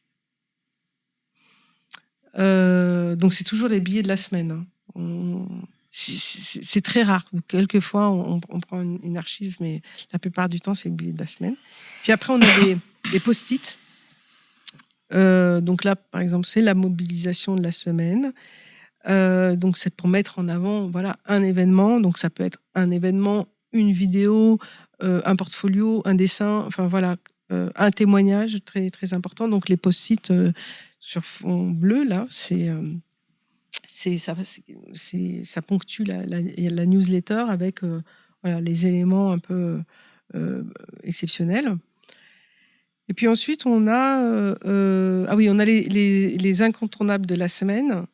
Donc, c'est donc ça peut être différents thèmes hein, qui sont sélectionnés. Donc, c'est des billets bien écrits, intéressants, qui peuvent suivre l'actualité médiatique générale ou non. Ça ne nous gêne pas du tout d'être en mode coupé-décalé, quoi. Et donc voilà, ça c'est les incontournables. Donc là, un nouveau post-it, le portfolio de la semaine.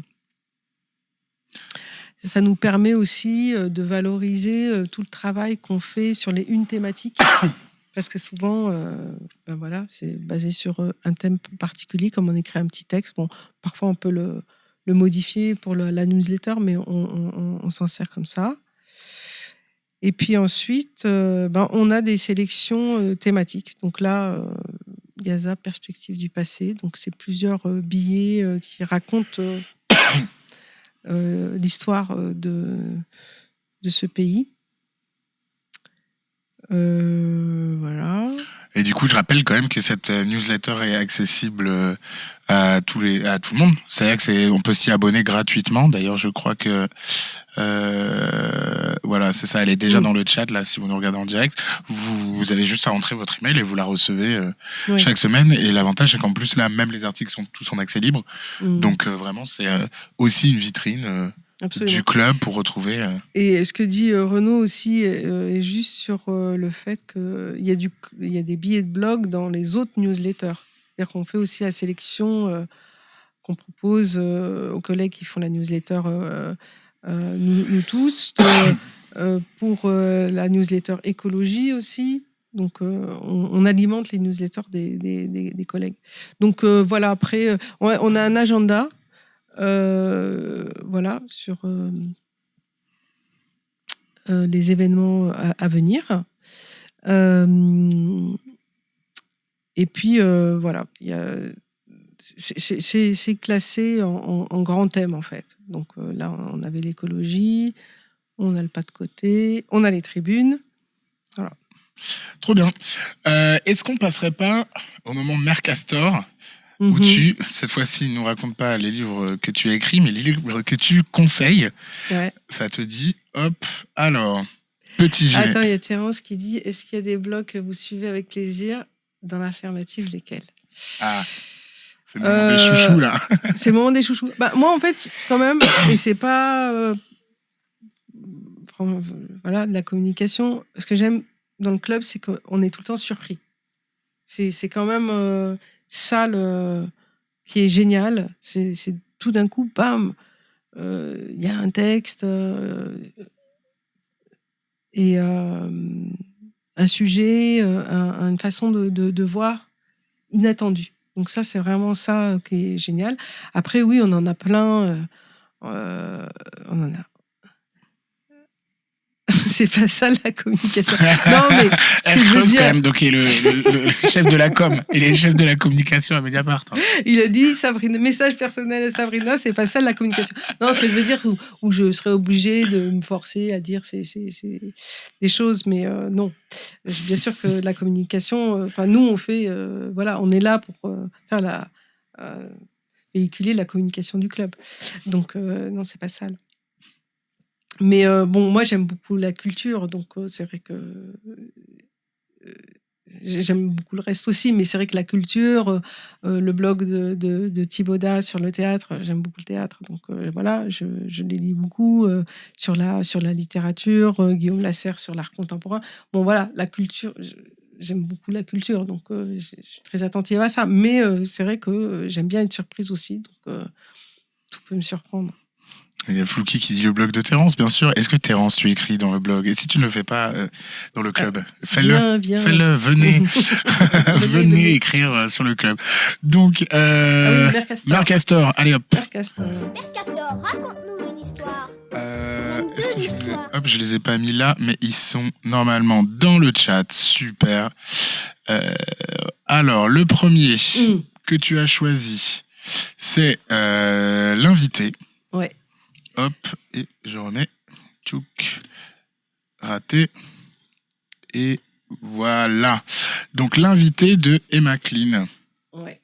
Je sais pas si on dit Klein, mais... Klein, alors, c'est une américaine. Anglophone. Ok. Ouais, c'est une autrice que j'ai découvert récemment et que je trouve vraiment géniale. L'écriture est très enlevée, très, très, très belle. Et donc, c'est l'histoire d'une jeune femme toute mignonne, petite blonde, bien sous tout rapport, qui en fait est complètement dans une errance absolue, qui cachetonne aux antidouleurs pour vivre, et elle vient de se faire larguer par son sugar daddy, et elle va essayer de le récupérer. Donc elle reste pendant une semaine dans une sorte de ghetto de riches, parce qu'il va y avoir une fête. Il va organiser une fête dans une semaine, et donc elle veut rester dans les parages pour essayer de récupérer son sugar daddy. Et donc elle fait une description de ces milieux-là où tout est beau à l'extérieur, mais voilà, où les mœurs sont pas toujours très jolies. Et puis elle est assez terrible aussi, parce qu'elle a pas beaucoup de scrupules. Elle essaye de tirer profit de toutes les situations. Et voilà, pour moi, c'était vraiment très exotique de me retrouver dans la tête d'une blonde au milieu des ultra riches. Voilà. Et voilà, c'est l'écriture en fait qui tient aussi tout ça. Et ça m'a donné envie d'en lire d'autres. Là, je suis en train de lire une série de nouvelles qui s'appelle Daddy. Mais bon, franchement, l'invité, c'est pas mal. Alors, le deuxième que tu as choisi, je les ai bien mis dans l'ordre. Ouais, ça va. Donc, c'était... Hop, j'ai pas mis sur la bonne page. Voilà. Attends. Oui, c'est... Ouais, tu c'est as celui-là, c'est juste pas le Raja. manuel. Oui, voilà, c'est 2037. 2037, le grand bouleversement. Ouais. Et donc, c'est un tout petit livre. C'est un écrivain palestinien qui est aussi un avocat. Il est avocat par ailleurs. Il a écrit pas mal de livres sur le droit international. Et là, dans 2037, dans une première partie, c'est une analyse historique de la situation palestinienne et de l'Holocauste aussi. Enfin voilà, il propose une réflexion sur la situation en Palestine. Et donc la deuxième partie, c'est la pièce de théâtre qui s'appelle 2037. où il met en scène en fait plusieurs personnes de différentes confessions, juives, musulmanes, chrétiennes, qui se retrouvent pour un événement et où ils vivent en fait en harmonie. Alors il s'est passé un événement terrible avant. On comprend qu'il y a eu un problème d'ordre nucléaire. Et après cette explosion, en fait, les survivants ont recréé une société ensemble. Voilà. Et en mettant la religion de côté. Voilà. Donc, il s'appesantit pas trop sur la catastrophe nucléaire, mais je trouvais que dans le contexte actuel, où on a du mal à imaginer le futur, ben, c'était pas mal d'avoir cette petite histoire. Donc Sabrina est optimiste, elle veut un problème d'ordre nucléaire. Non, je veux pas, surtout pas. Mais je pense que c'est une allégorie. Il en parle pas vraiment de l'explosion nucléaire. Je pense que c'est une allégorie pour dire qu'il faut reconstruire sur de nouvelles bases. Vraiment, il insiste sur le fait de mettre de côté la religion pour pouvoir vivre ensemble. Et du coup, tu nous disais que c'était quand même un texte optimiste. Donc c'est chouette. Et le troisième, donc là, c'est un documentaire, un méga documentaire, un documentaire long, qui est en accès libre donc sur YouTube. Et je vais essayer de le trouver sans que ça déclenche le son ou de la pub. J'espère que je vais y arriver. Normalement, c'est bon. Hop. Je m'en sors. Qui est Hypernormalisation. Are we living in a fake world? D'Adam Curtis. Yes. Alors, Adam Curtis, c'est vraiment the documentariste de la BBC. Je crois que pour préparer ce documentaire, il a mis 25 ans.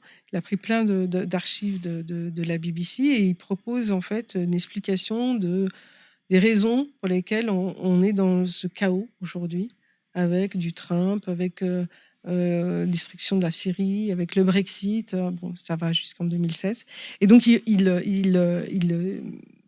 revient dans les racines idéologiques dans les années 70, où il explique que le monde était devenu tellement complexe qu'en fait, les dirigeants ont décidé, de manière un peu cynique, en fait, de le simplifier. Voilà. Donc, le débat politique repose sur la simplification du réel.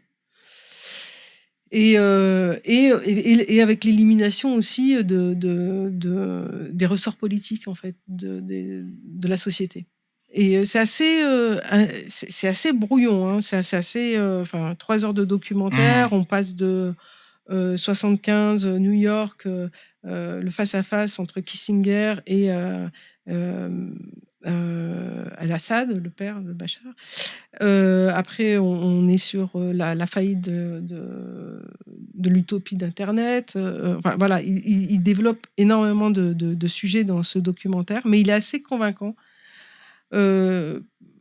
Parce que quand on arrive à la fin avec Trump, aujourd'hui on en a un chapelet quand même de dirigeants complètement fous. Il propose en fait une analyse de ce chaos en fait politique dans lequel on se trouve. Et toi, tu l'as découvert dans quel cadre? Comment tu as découvert ce documentaire? Tu connaissais Curtis ou non? Ou c'est... Alors là, on te l'a conseillé, tu sais pas. C'est une bonne question. Mais j'ai complètement découvert ça quand tu me l'as proposé. Je n'en avais jamais entendu parler. Tu l'as regardé? Non, pas encore. Ouais. Bah non. Ouais, justement, j'attendais que tu me convainques. C'est le but. Ouais, non, mais les archives sont incroyables quand même parce que c'est basé que sur des archives, quoi. Donc on peut critiquer le montage, mais c'est pas mal. Je trouve qu'il y a toute une partie en fait de la folie dans laquelle on se trouve. C'est-à-dire des dirigeants, de l'inaction par rapport aux crises économiques, sociales, écologiques dans lesquelles on se trouve. En regardant Hypernormalisation, je ne dis pas que c'est une Bible à laquelle il faut se référer, que tout est dedans, mais en tout cas, il propose une analyse de cette situation-là. Et je la trouve quand même sur un certain nombre d'arguments qui sont assez intéressants, quoi. Trop bien. Écoutez, si vous avez encore quelques questions, il est encore temps, donc n'hésitez pas. J'avais envie, je sais plus, j'avais une question mais je l'ai oubliée en fait. J'allais faire semblant de meubler le temps que je la retrouve, mais en fait je crois que je vais pas la retrouver. J'ai oublié ma question. Donc Tariq a déjà écrit un ou des billets. Je crois pas. Si, j'ai écrit des billets, mais sur l'édition de La modération. de la modé, sur voilà des grands sujets de modération. Mais on en parlera un jour quand on sera avec Anna et qu'un invité ou une invitée nous fera faux bon et qu'on sera obligé de faire l'émission tous les deux. Non, mais c'est Mais oui, hyper en vrai, du coup, moi, c'était Je ne suis pas homophobe, mais en fait, le but était de faire une série. Là, j'avais commencé à écrire le Je ne suis pas raciste, mais en gros sur comment on fait en sorte d'écrire, enfin comment les biais. Là, c'était sur l'homophobie parce qu'il y avait eu plusieurs commentaires sur voilà les classiques, la vaseline, des mots homophobes et des trucs homophobes. Et j'ai commencé à écrire celui sur le racisme, mais est arrivé le 7 octobre. Du coup, on a été très occupé. Donc là, pour l'instant, il est en stand-by. Mais voilà, c'était ça. Il y avait, je suis pas complotiste, mais comment vérifier ses sources. Je crois que c'est Anna qui avait écrit celui-là. Voilà, on a plusieurs éditions. Et avant, on avait même un billet de blog qu'on faisait de temps en temps avec les commentaires qui revenaient. Et on a arrêté de faire ça pour se concentrer sur cette émission Twitch parce que ça nous prenait énormément de temps. Et on a un raid de Dave Duf. Donc qu'on salue. Salut David Dufresne avec 220 viewers. Salut à toutes et à tous. On est avec Sabrina Cassa qui est en charge du club de Mediapart, donc des espaces participatifs et des billets de blog, des tribunes pour Mediapart. Et voilà. Tu connais Dave Duf, toi? Hein, c'est ça, il a travaillé pour Mediapart, il me semble. Avant que je sois là. T'as quelque chose à en dire? Tu veux dire du mal de Dave Duf? Je ne dirais pas. Bonjour Dave Duf. Et là, je suis vraiment dépendant de vos questions, donc n'hésitez pas. Alors, j'ai commencé le stream de Host comme ça, la boucle est bouclée. Fantastique. Terence posait la question importante. Comment tu te positionnes dans le grand débat Beyoncé, Lana Del Rey? Non, alors je ne suis pas Faïssa Serra. Je n'ai pas de passion pour Beyoncé. Mais pas de passion pour Lana Del Rey non plus, rassure-moi. Non. Ça va, tu es neutre, on va neutre. Je suis ailleurs, je crois. C'est vrai que tu nous as pas mis de musique dans la proposition. T'écoutes de la musique? Pas du tout. Si, j'écoute de la musique. Alors, est-ce que... qu'est-ce que j'écoute en ce moment non, mais vous allez me prendre pour... Tu n'assumes pas tes goûts musicaux. Non, mais ça va me revenir, mais il y en a une que j'aime beaucoup... et du coup, là, on y reviendra, ouais, t'inquiète. son nom m'échappe. Si tu veux regarder, tu peux. Il y a Renaud qui dit, est-ce que tu peux expliquer, sauf si tu veux rentrer chez toi, le rôle d'une SDJ, la Société des journalistes? C'est une très bonne question. Arcreuse. Alors... Les gens disent que tu as rejoint la Suisse parce que tu n'oses pas te positionner sur le débat Beyoncé, Lana Del Rey. Non, vraiment, c'est pas la Suisse. Franchement, c'est pas la Suisse, c'est juste pas trop... voilà, ma culture, quoi. J'avoue. Du coup, sur la SDJ. La SDJ, c'est une instance qui intervient sur les questions de déontologie. On est loin de Beyoncé, je suis désolée. C'est vraiment... on retombe là sur du dur. Donc, les questions de déontologie, que ce soit en interne ou dans la sphère, l'écosystème médiatique. Et on est élu par nos camarades. Et voilà, Au quotidien, comment ça se passe? Qu'est-ce que vous faites? Vous réunissez? Vous c'est plutôt interpellez? Animer déjà en interne sur les questions des statuts de Mediapart. On a travaillé avec les DP là-dessus. Récemment, le soutien à Assange. Donc on a eu un débat, on a organisé un débat en interne et puis après on a travaillé avec la Fédération internationale des journalistes pour produire un texte. Quand, je sais pas, moi, il y a eu des menaces de l'extrême droite contre des journalistes de Mediapart, Lucille Delaporte, mais aussi des journalistes de Street Press, on avait proposé un texte qu'on avait co-signé avec les autres SDJ. Plus récemment, c'était en soutien aux journalistes palestiniens qui sont morts dans leur activité. Je crois qu'il y a plus de 200 journalistes palestiniens qui sont morts, dont un pigiste, un fixeur qui travaillait pour Mediapart, dont on a parlé dans Mediapart. Donc voilà, c'est avec les autres SDJ, on essaye de se mettre d'accord sur des textes collectifs. Et puis... Du coup, c'est pas un syndicat, non. mais c'est une association de journalistes, en fait, ça. Voilà, c'est ça. Et qui sont désignés par il y a un vote. Et donc, bon, souvent, chez nous, s'il y en a 3... qui ont un peu de temps pour s'occuper de ça. Les autres acceptent assez facilement de voter pour moi, mais on va dire que c'est démocratique. Le message est passé. Engagez-vous, journaliste. Ah bah oui, surtout que là, ça fait plus de 2 ans et demi qu'avec Nejma Brahim et Antoine Rouget qui animent la SDJ. Donc voilà, d'ici quelques mois, il va falloir nous remplacer. Voilà, le roulement démocratique. Comment se passe la coordination des SDJ dans le cadre des États généraux de l'information ? Est-ce que vous avez participé aux États généraux de l'information ? Et il y a aussi les États généraux de la presse indépendante. Oui, absolument. Et là, du coup, il y a eu... nous, on n'a pas participé. Moi, j'y suis allée pour écouter. C'était vraiment super. Ouais. Plein de monde. À la différence des États généraux de l'information où il n'y avait personne. Et c'était très vivant. Plein de propositions. Non, c'était vraiment un moment vraiment important.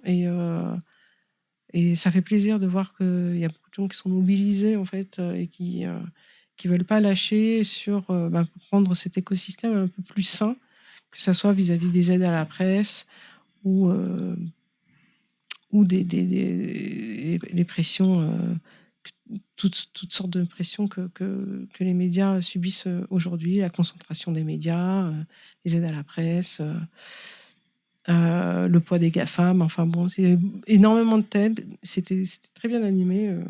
Je crois qu'il y a une diffusion sur Mediapart. Trop forte, j'étais justement en train de la chercher. Les États généraux de la presse indépendante, les débats en vidéo, donc c'est disponible sur Mediapart et en accès libre. Donc même si vous n'êtes pas encore abonné, vous pouvez. Et Renaud les a mis dans le chat, c'est incroyable. Tout le monde est coordonné.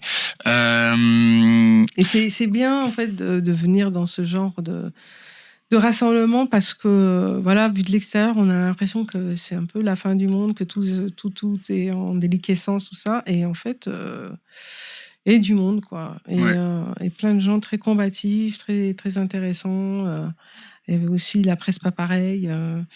Il y avait... non, c'était très vivant. Et donc... ça me fait la transition fantastique dont j'avais besoin. Est-ce que tu as un dernier mot ? Parce que là, on va conclure. Est-ce que tu as un dernier mot ? Tu as quelque chose à dire, à annoncer ? Une dédicace ? Tout ce que tu veux ? Tu as le droit de dire ce que tu veux. Venez. C'est pas abonnez-vous, mais rejoignez-nous, plutôt. Vraiment, le club, il vit parce qu'il y a plein d'idées nouvelles, que les gens viennent...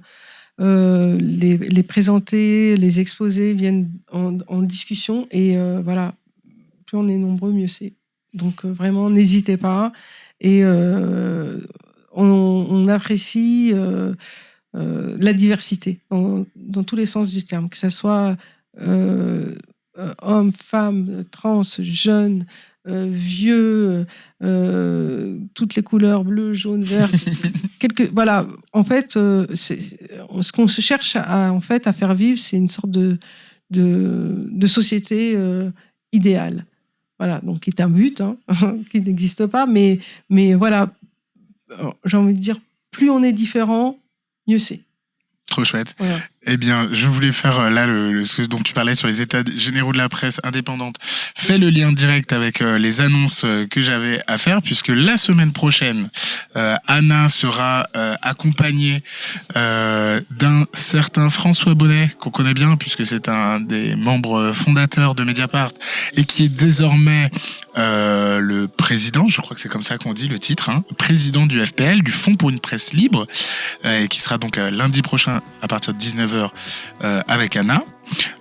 Cette semaine, on en a un peu parlé au programme d'Alert Libre. Donc demain, le 5 décembre, on a une émission sur les groupuscules d'extrême droite et les violences qui ont eu lieu ces derniers jours. Et jeudi, l'émission dont on a parlé sur le Proche-Orient, avec une première partie sur le sujet et le deuxième sur comment on traite le sujet. Donc voilà.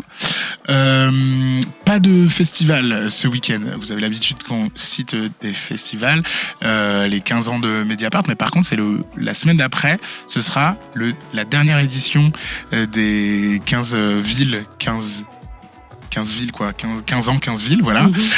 Et donc c'est ça à Bruxelles. Donc si vous êtes dans le coin, n'hésitez pas à y aller. Je sais que certains dans le chat y seront, et moi aussi. Donc si vous êtes par là, venez me faire un coucou. On pourra discuter ensemble. Ce sera un plaisir. Voilà, je crois que j'ai dit ce que j'avais à dire. Merci Sabrina. J'espère que ça vous aura donné envie d'écrire dans le club. Et pour cela, il faut s'abonner. Donc abonnez-vous. Voilà. Bonne soirée à tous et prenez soin de vous. Bye bye.